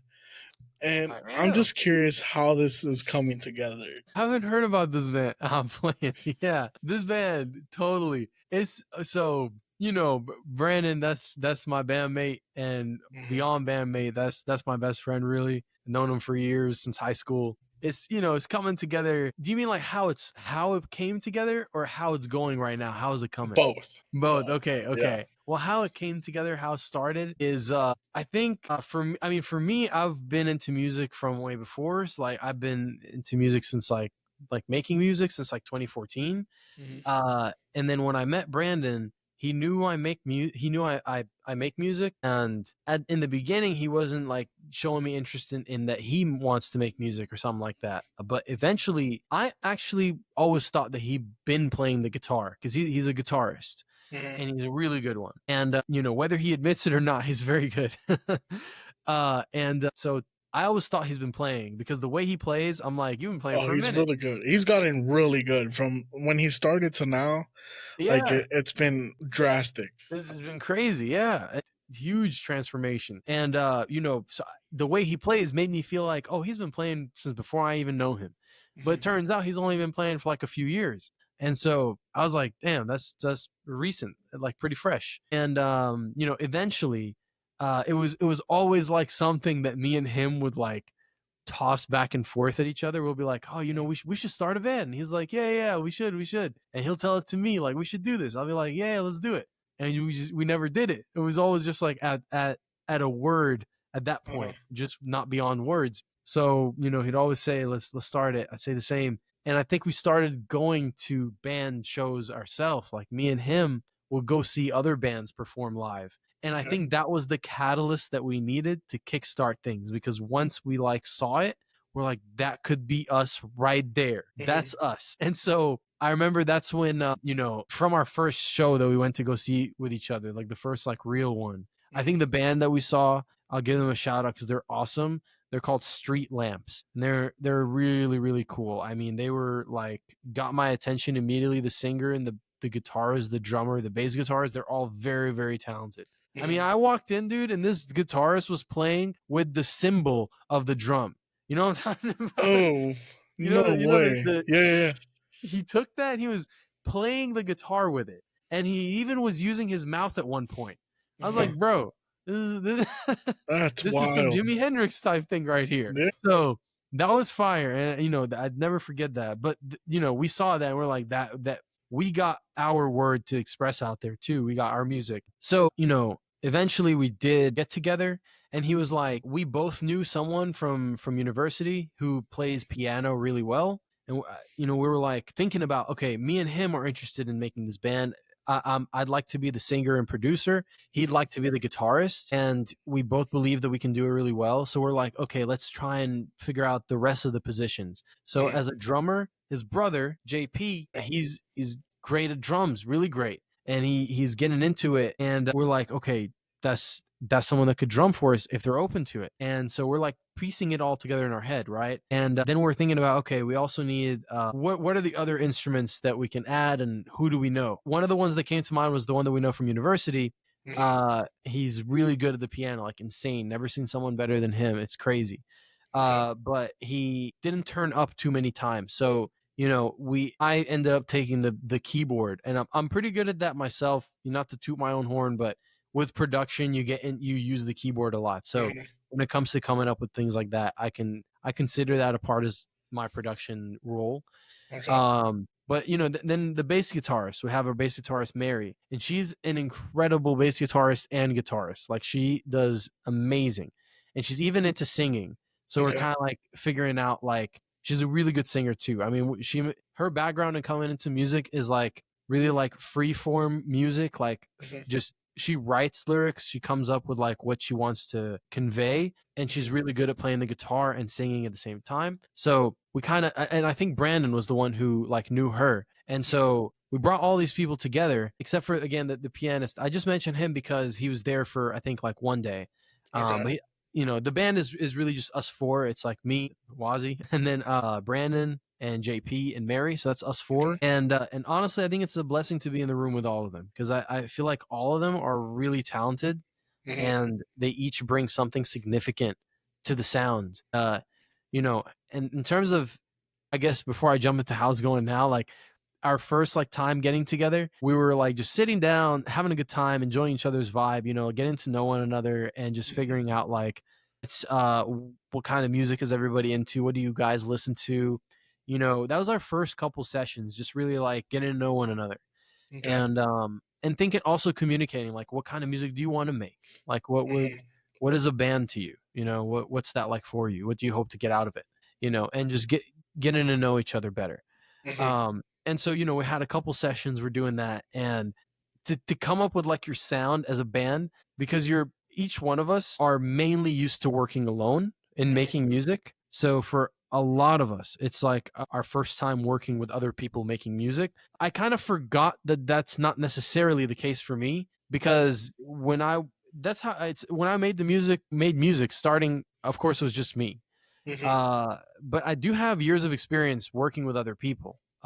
For like, again, like I said, like it was like high school senior year and like early college. My house was the studio for a lot of the people I knew. Some people never made music before would come and make music in my place. I just produced them. And people I do know, like you know, my friend Samik. You know Samik? He used to rap.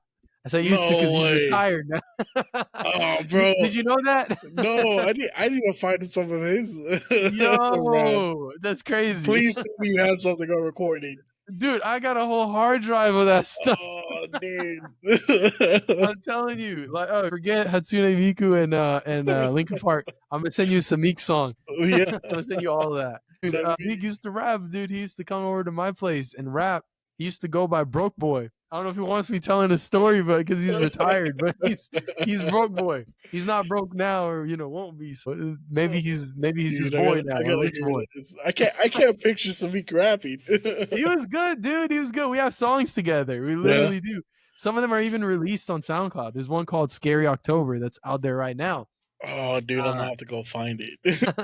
I gotta listen to this. Oh, it was cool. Like that's a whole era of music experience of mine, or music background, that a lot of that music is just with me, and we haven't really released too much of it. It was like, I don't know, 7 or 8 guys at my house, like several times a week to make music. It was crazy. It was actually crazy. Like, I even had a friend who like stay over like a whole straight month, and me and him would just like make beats and record. Like, we have a lot of music. Yeah, it was a super unique like time for me with music, because it was really the first time I got to making music with other people and just kind of like taking a step back from just recording and, all right, you guys want to make music, let me try and produce that for y'all. So you guys hop in the booth, do whatever you want to do. And I've seen all type of things, dude. Like I've seen some people come in, do like the best things, and I've seen some people come in, do like, maybe you got to go back to the lab, but we're all here together. No one's like, making fun of anybody. We're all here like working together. So how did you become a producer in high school? And the reason I ask is because I've always loved music, right? I can make simple beats on Fruity Loops. I know how to work Fruity Loops. I can make very simple things, but that's heat. I never got advanced on beat making or anything like that. It's something I've always wanted to learn, but I used to DJ in high school. I think that's why I kind of developed the ear for like, music and like an interest in music. It's why I love hip hop so much. Like I was obsessed with Grandmaster Flash, like all original, hip hop DJs that, I would study them, learn how they did their break beats, how they would do all this stuff. So I've always loved music, but never had the talent to make music. Don't sell yourself short. You got this. But it always interests me, like how someone becomes a producer, because everyone wants to be a rapper, everyone wants to be a musician. It's very hard to find people that want to sit in the background and make the beats, because it's tedious. Definitely tedious. Yeah. I mean, for me, I was definitely that guy who wanted to be like the rapper, the singer. That was always something that interests me. I think that's what got me into music, is thinking like, I want to sing, I want to rap. And that was the foot in the door. I think what made me produce in particular was that I realized that if I want to achieve the sound that I have in my mind, no one's going to do it for me. I'm the one who's going to have to figure that out. So I think I was just really excited to get to the destination, that I didn't really stop to think that I need to learn it. It was just like, okay, what do I got to do? Let's do it. YouTube it, Google it. Just experiment over and over and over. I've done like the most tedious things on a computer. Like I remember first hearing about like manual pitch correction. Not too sure if you know too much about that. And that I remember spending like a long time trying to figure that out. I was just like, okay, I'm going to, instead of like actually knowing how to do it, I'm going to do everything and then see what's the outcome. And like, to say it specifically, I went like, manual pitch correction to have like notes on a piano roll. It could be a vocal, it could be anything. For me, it was vocal. That's what interested me. And I'd like cut everything into like slices, very, very small slices. When you look at it, it's like, why are you doing that? It doesn't make there's no like real use for it. But I was trying to figure out like, how does it move? How does it know how does the computer know what note to register where you're singing? So I like did it all manually. But eventually down the line, I got it and I picked up on the patterns and I was like, oh, this is what it's trying to do. So let me do this to help it.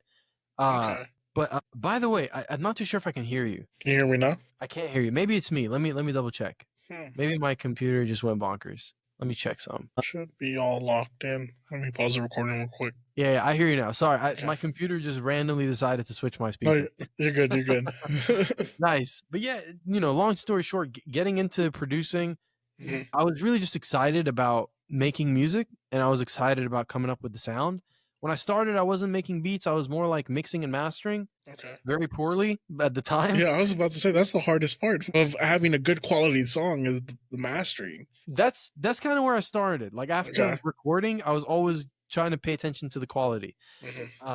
Yeah, I mean, I think anything at first is like difficult when you first like step into it. Once like you try it over and over again, or make 243 versions of the same song, you eventually are like, okay, I picked up on something. And so you do catch a few things. But that interests me. And I think eventually, like when I got with all those guys in high school, like when we all started knowing each other in early college, like that's when I got into beat making. And then I started like making beats. I don't know if there's a TV behind me, that one right there. This whole TV right there, and I had it hooked up to. I had a room specifically for making music. Okay. So it was like the studio room, and basically what happened was I have that TV hooked up to the computer, so everybody who's there can see what's happening. And so eventually, some of those guys started making their own beats with me. So like they'll see like how I'm making the beats and stuff like that, and how I like mix and stuff, and they'll catch on. And then next thing I know, one of them is like coming up showing me some beats that they made, or they'll start making beats with me. And that was pretty cool, because then like it wasn't just me at the computer anymore, and I was like, okay, now it's like a couple of us. It was really like mainly one other guy, if I'm being honest. He like really paid attention and was like really interested. The rest of them were more like vocalists. But again, I've seen, I think the funniest thing I've seen, if I can detour for a second, and I thought this was really like, it's very skillful if you really think about it. But I had someone that would come in and rap, and they would never rhyme. But hear me out. Like, that's kind of hard. Think about it. Like, everything you say on the freestyle does not rhyme. Like, isn't it like when you're singing a song, at least by mistake you'll rhyme? You'll be like, da-na-na-na-na-na, cat, da-na-na-na-na-na, hat. At least like you'll do it by accident. This guy was like, da-na-na-na-na, house, da-na-na-na-na, brick, da-na-na-na-na, speakers. I was like, so I'm like, dude, that's a skill right there. I mean, that could be like its own genre or its own like style. You never know. It might be. I mean, rapping off beat became a thing. That's true. That's true. That definitely became a thing. I seen some stuff in that studio room. I won't lie. Like that's an era of music I'll never forget. And that was the one Samik was there. I didn't really hang out with Brandon too much at that time. It was at least not with music. But yeah, jumping into now, you know, working with a band, it's not like entirely new space for me, because I've worked with people before in making music. What is new space for me is, I don't know if it's like that it's not rap music. I don't know what it is, but there's a little more friction when it comes to making music as a band than it is to making music with something that's not a commitment. Like when you make music when I made music with all these folks back in the day, we weren't like a group. We were like, I'm the guy that can help you do this. You want to do that? Let's do it. Release a song under your own name. You know, that's cool. And we both like helped each other out in that way. Really, it was fun for me as well. It was also a learning process. But with a band, it's like everything that goes into the song is not just yours, it's ours. So I think, you know, there's like a process in a band that's a bit more friction than it is with a feature or something like that. You have more moving parts, and everyone has a bite of the pie, you know? Yeah, exactly. So it's like figuring out like, okay, we should start there. Or, you know, maybe I feel like this is the best place to start, but then someone else might say, no, let's do this instead. And then you have 4 different voices. And so you have to kind of like, it's very important to include everybody and make sure that they feel like I'm not doing this for just one person. I'm doing this for all of us. Yeah. So it's like the inclusion part of it is very important. And I don't know if friction is the right word to use earlier, but it's just that you have to give things more time. Yeah. Things are not going to be as fast. It's going to be a bit more time. And maybe that's just in the beginning, because you're still like figuring things out. How does everybody like to work, and what sounds do we want to make? Like, I'll give you an example. There are members in the band, they want to start with making cover songs. And I'm like, cover songs are great, but what if we just jump into making our first song? But then it's like, you know, so it's different like ideas. But you have to think. You have to have some give and take there. Exactly. So, you know, to me, even though maybe I don't want to do a cover song, maybe I want to go straight to an original, but maybe pausing and doing what other people want to do to allow that creativity to flow is a good thing, not just for them and for yourself, because you get to learn things that you wouldn't do on your own. Yeah. That's for sure. I could definitely see how that could be difficult at times. Yeah. Because everyone has a different idea. Everyone wants to start differently. And then since there's 4 of y'all, I mean, 2 of them are brothers, so they're always going to side together. So now it's like, how do you beat their vote over other things, you know? So I completely understand that. Yeah, that does happen. Do y'all have someone that's like normally your tiebreaker in case y'all can't agree? I think that's Brandon. Brandon's like the middleman. Like, you know, he'll find a way to, like, you know, have everyone also heard. Like, he's very good like communicator within the band. And I think everyone in general also, like, they give everybody like space and time, and like they do that give and take, you know. I think that's something that I am very like blessed to be around, you know, because they hear me out, I hear them out, and I feel like there is a flow there. I think our main like goal right now is just to practice that and to solidify that, because we're still very fresh. We don't even have a name yet, so we're very very fresh off the curb. So it's just more practice. But I do feel like everybody in the band is very talented, very good people in general, and I think once we do have like that first song, it's gonna be really nice, and it's something I've never done before. You know what the beauty of bands is, though, is like you can do cover songs. This is something I learned from some other bands we've interviewed, High Dive specifically. What they did when they started was they started writing their songs right off the bat. But every time they practiced, they would practice cover songs. And their first couple songs of every set were cover songs to attract people's attention because it's songs people have heard before. You know, so you grab their attention, they'll come, and then if it's a song that they can sing along to, they're going to sing along to it, and then you have them hooked, right? Then you introduce your music, and you decide whether you keep playing your music or you flop back and forth between the cover and your music to keep those fans entertained and keep them there wanting to listen to more. It's a good point. Something to keep in mind. Yeah, or at least think about, you know. I think the reason I was probably like kind of not with the covers at first, I'm definitely now. I see value in it, and there's a couple songs I want to perform. So yeah, maybe some Linkin Park ones. Yeah, that'd be dope. Yeah, but I think in rap music or hip hop, you don't really see a lot of that, right? I feel like you don't see a lot of covers in those genres. You hear samples, but not covers. Yeah, that's so true. Yeah, they'll sample it, but no covers. Kind of crazy. But yeah, man, that's interesting. I'm excited to see what comes out of y'all's band. And if y'all ever need recording stuff, just let me know. I might have an extra mic or two, or if y'all need to borrow the mixer, the interface. You know, I got 8 channels. It can carry guitar and all the pedals and everything. That's fire. Yeah, appreciate I got XLR cables. I got everything. Like I said, I'm set up to record multiple different phases. Hey, we gotta perform for you one day once we got that down. I would love to see y'all perform and see what y'all got. Thank you. Me too. I'm excited. I'm definitely excited too. Because man, new territory, so it's gonna be awesome. So are you still gonna do like your own music on the side plus the band stuff, or is your focus solely on the band right now? No, like I'm definitely I got way too much invested in my own music to pause it, and I still have a lot of creativity. Short answer is yeah, I'm definitely gonna keep pushing like my own music, still working on that. I think there's like 2 different sounds that come out of that. With a band, it's more of the collective sound, which means like maybe like not every idea I have will make it, which is totally fine. I think that's it's like a healthy challenge, and that's something I look forward to. And then on the other side of it, where it's just the solo music, it's really like it's kind of quicker to get to the finished stage. But it's also like more just your energy and efforts. Your energy and efforts, exactly. It's just your input into the song. So I think those will produce 2 different kinds of music. Yeah. So yeah, I'm definitely still gonna make my own music too. I got some new songs coming soon too. That's awesome.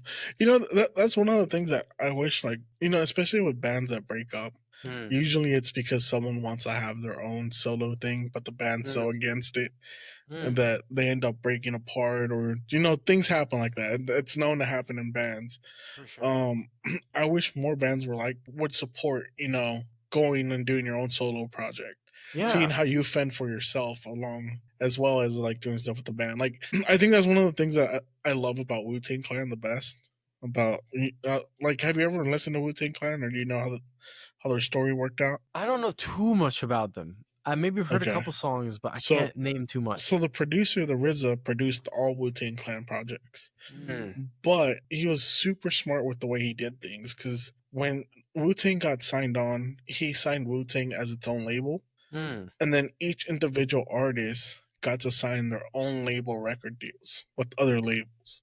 So they would produce their Wu-Tang Clan album, where all these guys were amazing MCs and amazing writers. So they would try to outdo each other on every Wu-Tang collaborative album. But then their solo projects were just as good as that because they were doing their own thing, pushing their own sound. Yeah. But then you'd hear them come together for the Wu-Tang Clan, what is it? 76 Chambers, and it's just like them firing at each other. Like it was just, it's a beautiful form of expressing that art because you see both sides. Yeah, you know, 1,000%. I don't think that would even. I'm not too sure why bands are against having that because it's not like it'll take away from their fan base or anything like that. It'll grow. It'll grow, yeah. Because if I found out that my favorite artist is a part of a band, I'm gonna check out that band. Or if I found out that my favorite band has solo music, I'm still gonna check that out if I really like them. Yeah, for sure. Yeah, I know a couple of my favorite bands that have that. So that's yeah. That would definitely be interesting to see more like happen more. Yeah, no, for sure. For sure. And like I said, I'm glad you're still gonna work on your solo projects as well.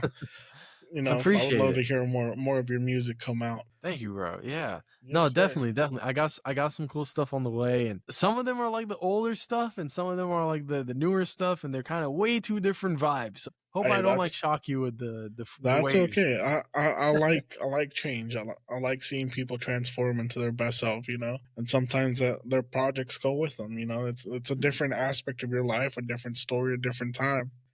It's okay to change. Just be genuine to yourself. I respect that. I appreciate that. Yeah, man. But so we're running a little late, so I figured let's go on to our next segment. That way we can move this forward. I mean, we are almost at 2 hours. That's getting kind of late, so let's move on to the next segment. But before we get into Spill the D, our listener confession segment, let me tell you our listeners about our friends at Honeysuckle Brand. Summer's here and your vibe's still in hibernation. Nah. Honeysuckle Brand and the Mood Room Garden Bar got you what you need to get your soul right. Whether you're pulling up for a live set or just trying to sip and flirt in the greenery, this is where H-Town turns sultry.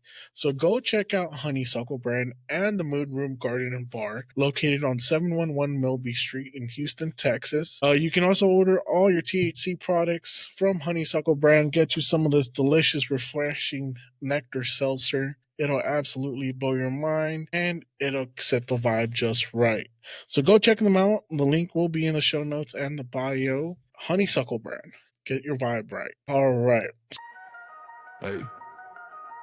Hyped up, heavy 808s, drop. Hey, it's time to let it go, let it ride. Spill the D, don't run, don't hide. Danny G, AOZ on the mic tonight. Anonymous confessions, let's shed some light.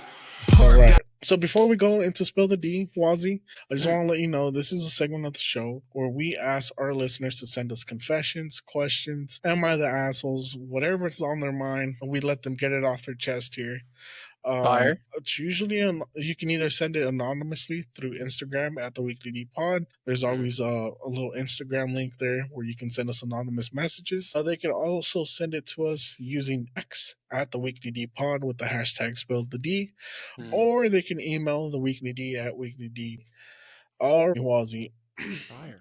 Are you ready for our first question? I am ready. Okay, this question is from a listener who submitted their question through X. It's at HTownLoverboy93. He said, Wazii, have you ever taken an opportunity that sounded like a big break but ended up going absolutely nowhere? Bruh, I already know what I'm thinking. Yeah.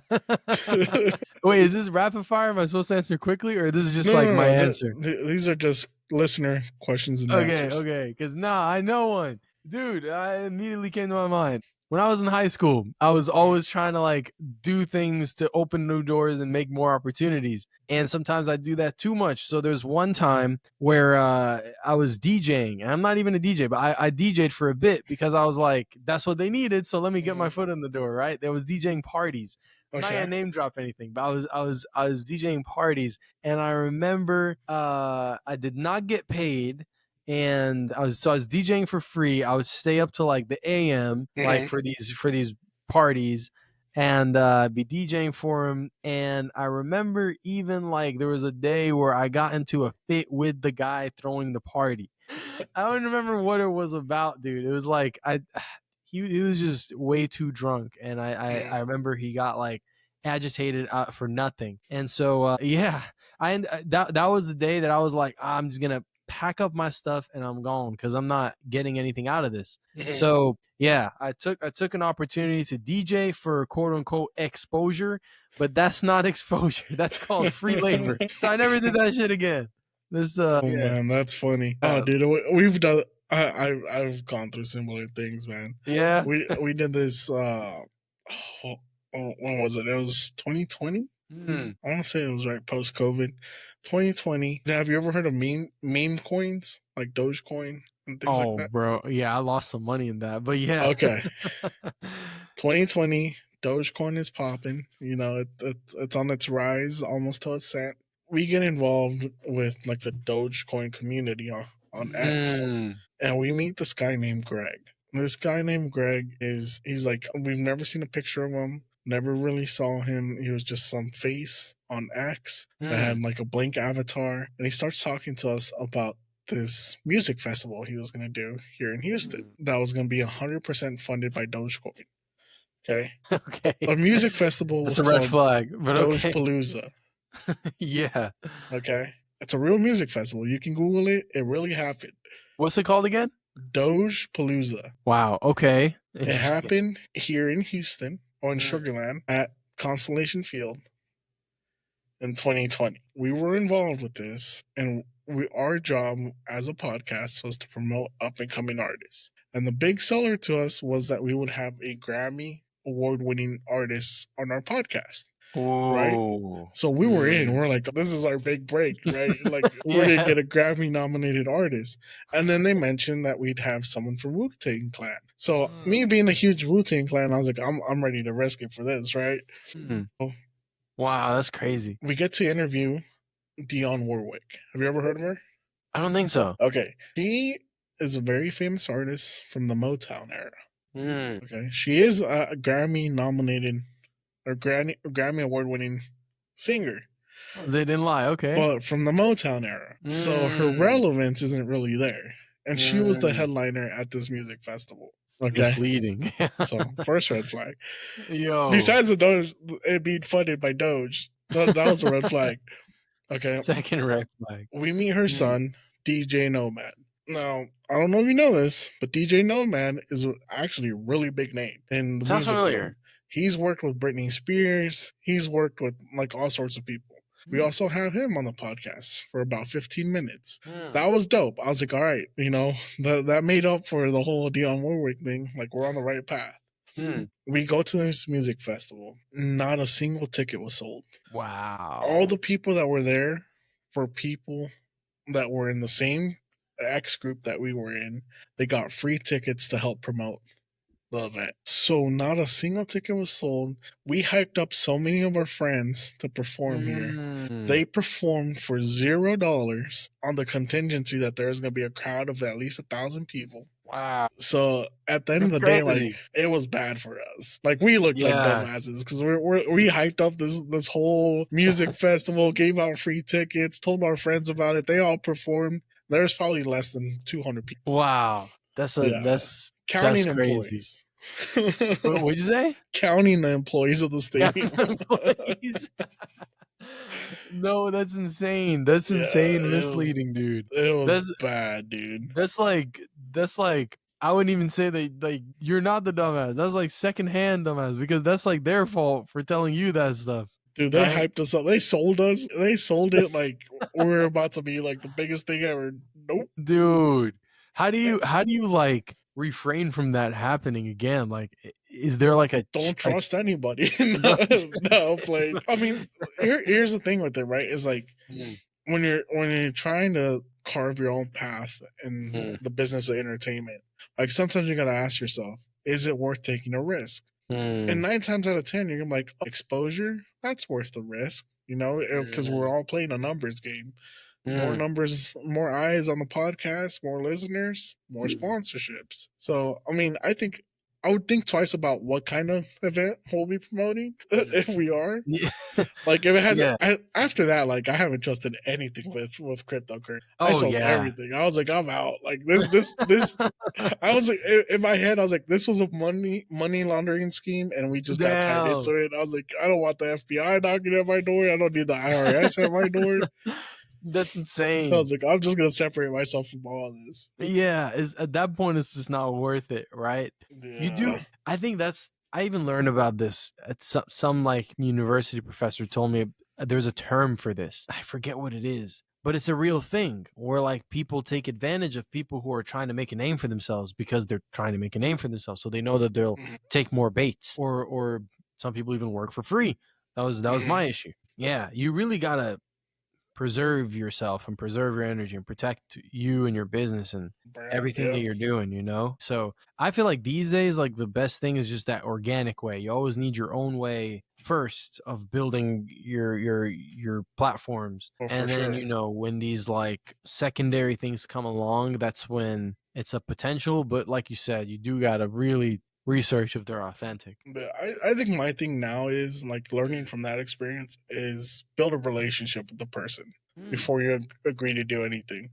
Like, like after that, like I told you, we've rebuilt this podcast to try to be like. I realized that the only way this podcast was going to work was to be authentic to ourselves, be genuine, and not try to be something we're not. So Yeah. you know, we've embraced our culture as Hispanics. We've embraced the Houston culture and just kind of ran with that. So we've met a bunch of new people, a bunch of different groups, and it's like now, like even with our sponsorships, like I won't take a sponsorship that I haven't tried their product. Like if I haven't tried it and I can't trust it, I will not promote it. I refuse to. Yeah. Even if I'm the little guy in the picture, like I Mm. refuse to promote something that I don't believe in. Yeah. You know, like 1000%. Tabs, I bought their product way before I reached out to them for a sponsorship. I tried it, I liked it, and I was like, all right. Same thing with Honeysuckle, and the nectar seltzers. Oh, that lighting's not great. But like these guys, I met the owner. I've been friends with the owner for about 4 years now.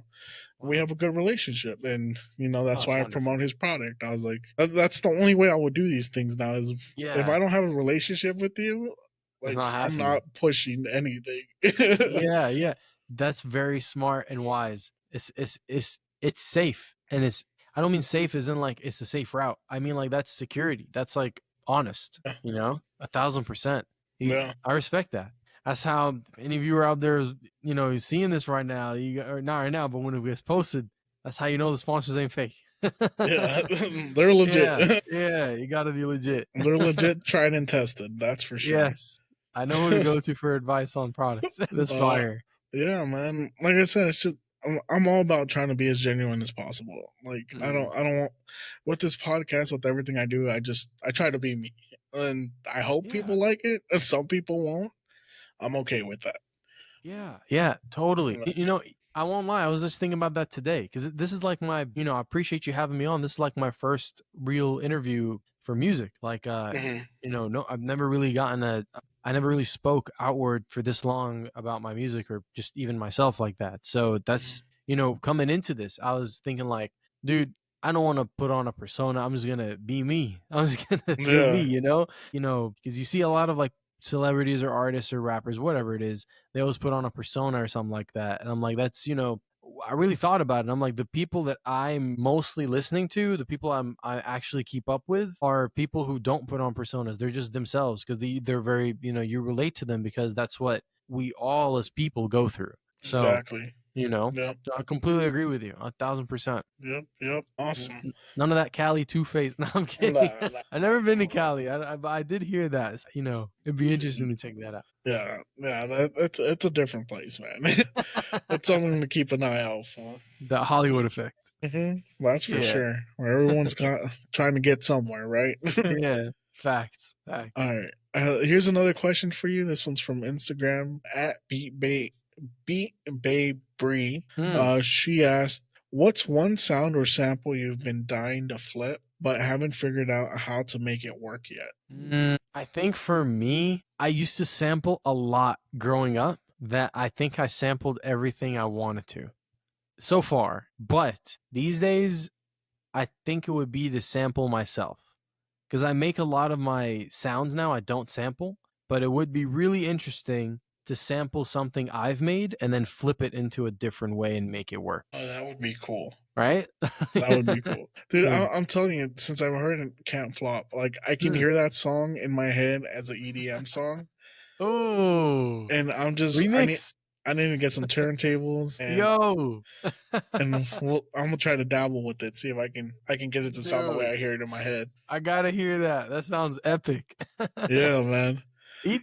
I actually can see the vision. EDM for that song. I can kind of hear that. I That's can pretty hear dope. a hard beat drop and just build a great build up with it. I Dude. just like it's all in my head. Every time I hear that song, it pops right back up. I'm like, I can hear this. I need to remix it. I just need to get some turntables again.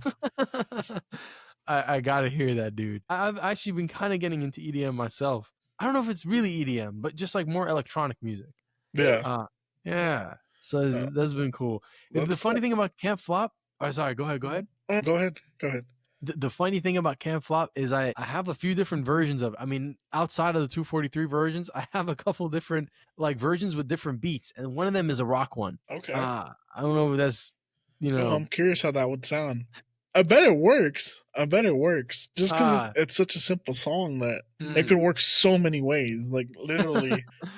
Hey, respects. I kind of liked it. I was almost gonna release it that way, but I was like, I like the original one. That's like the OG. So maybe I should release a remix in the future or something like that. Yeah, that'd be cool. I feel like remixes should come back. They should. Let's take some songs and remake some of the best ones. Yeah, no, that's fire. We do gotta bring that back. Yeah, for sure. All right, Wazii. Yeah. All right, we're at the last part of the interview. Sure. This is where we ask Wazii some rapid fire questions. Again, they're completely random. There's no planning behind these. I had a list of questions and I just randomly picked some. Okay. Nah. Okay. Okay. So just first thing that comes to mind. All right. Okay. I'm gonna try not to think too much. Let's get it. Literally just first thing that comes to mind. A lot of these are like this or that. So it's either this or it's that. There's some where you may have to think a little bit harder, but just try to answer as fast as possible. Okay. Be authentic. Okay. All right. Favorite fast food? Chick-fil-A. Chick-fil-A. Nice. Okay. A night in the studio or a night on stage? Oh, a night on studio. A night in the studio. Night in the studio. Yeah. It's a hard question. Okay. Yeah. That one is a little bit harder. Yeah. Right. A night on stage. I take that back. A night on stage. Night on stage. Yeah, Okay. yeah. Okay. Gotta love the energy. All right. Late night Whataburger runs or early morning Shipley runs? None. Late night Whataburger. Yeah. That's better than waking up to donuts. Right. That.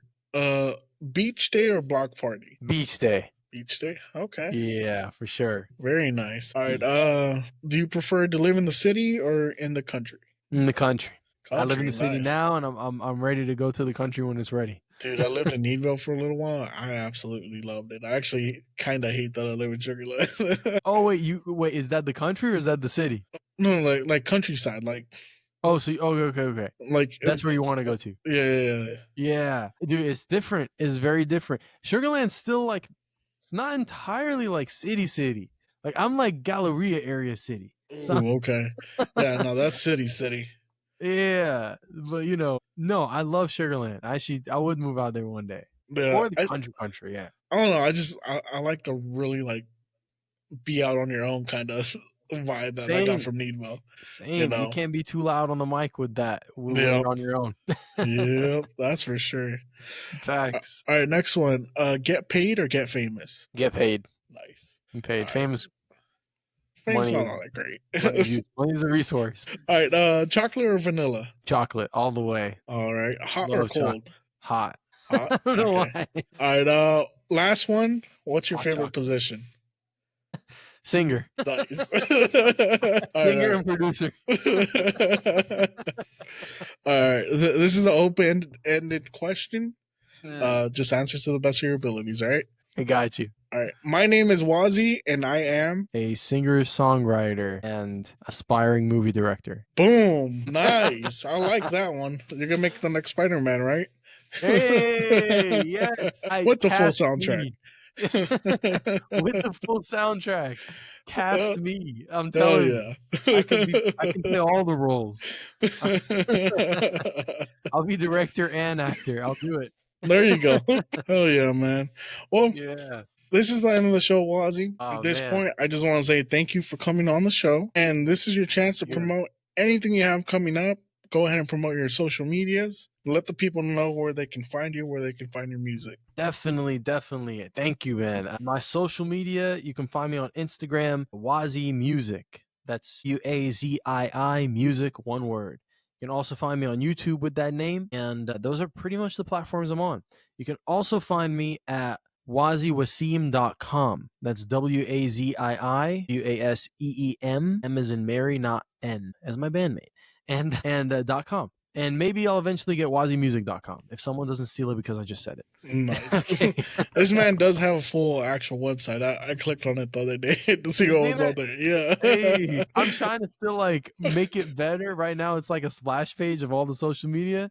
But I'm gonna make it a fun place. I want to put Nice. some underground music on there, a couple of cool Dude, stuff. some man. BTS would be cool. Some behind the scenes Yes, of the some behind band. the scenes. I actually got some behind the scenes I recorded recently. Oh, That's nice. coming soon. Yeah. Yes.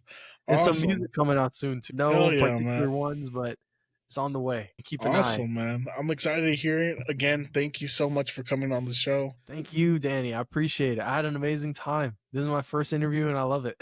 And awesome. I'm glad to hear that. That's always my goal, to have a great time, get to know you a little bit better, let the Likewise. listeners get to know you, and, just go from here. I'm excited to see where your career goes from here, what you do next. And just remember, every person we interview on this podcast becomes part of the Weekly D family. So anytime you need to promote anything, need help, just reach out to us. We'll post on all our social medias. We'll put your stuff out there, your music out there. We're actually working on getting together a playlist of new music every Friday, at least once a Ooh. month. So, just make sure you reach out to us. That way we got everything updated. Definitely. I'd love to listen to that. I want to see what other guys got too. Oh, yeah, for sure. Yeah. That'd be fire. Yeah, Yeah. you can actually find, there's a playlist on Spotify. Unfortunately, it's on Spotify. But it's Weekly D Awesome. Radio. Mm. It has music from every artist we've had on this podcast. Nice. Yeah. I got Spotify on the PC and I know it's free there. So Oh, yeah, check it out. I can use that. Yeah, Yeah. definitely. Yeah, it's Definitely. called Weekly D Radio. It's a playlist on Spotify. It has Weekly every D artist Radio. we've had on this podcast to date. Wow. Awesome. Yes, sir. Awesome. I We're will going to check get that at it out. on that too. So Yeah, oh, thank you. definitely be on the lookout. But yeah, man, thank you 100%. so much. Thank you to all the listeners. If y'all like what you heard, please give us a thumbs up, 5-star review. Go follow our Instagram, our Twitter at Weekly D Pod. Reach out to us through email, weeklydpod@gmail.com. Go check out our YouTube channel, Paperplate Media, that has all the Weekly D podcasts, as well as our brother podcast, Accidental Chaos, where you can listen to all things nerdy. Again, this has been the Weekly D Podcast. I'm your host, Danny G. That was Wazii. And remember, if you can't get it daily, get it weekly. Peace. Yes. Peace. Oh, get flop. Yeah, get flop. Oh, get flop. Yeah, get flop. Pressure's up, stakes are higher, and we still don't miss. Foot on the gas, no piss stop. Baseline booming like a gunshot. From the 7-word dream to the mountaintop. Build this lane to the screenshot. Every node just fueled apply. Every stage turned it high. Did it raw, no Photoshop. Told them once I can't flop, can't flop.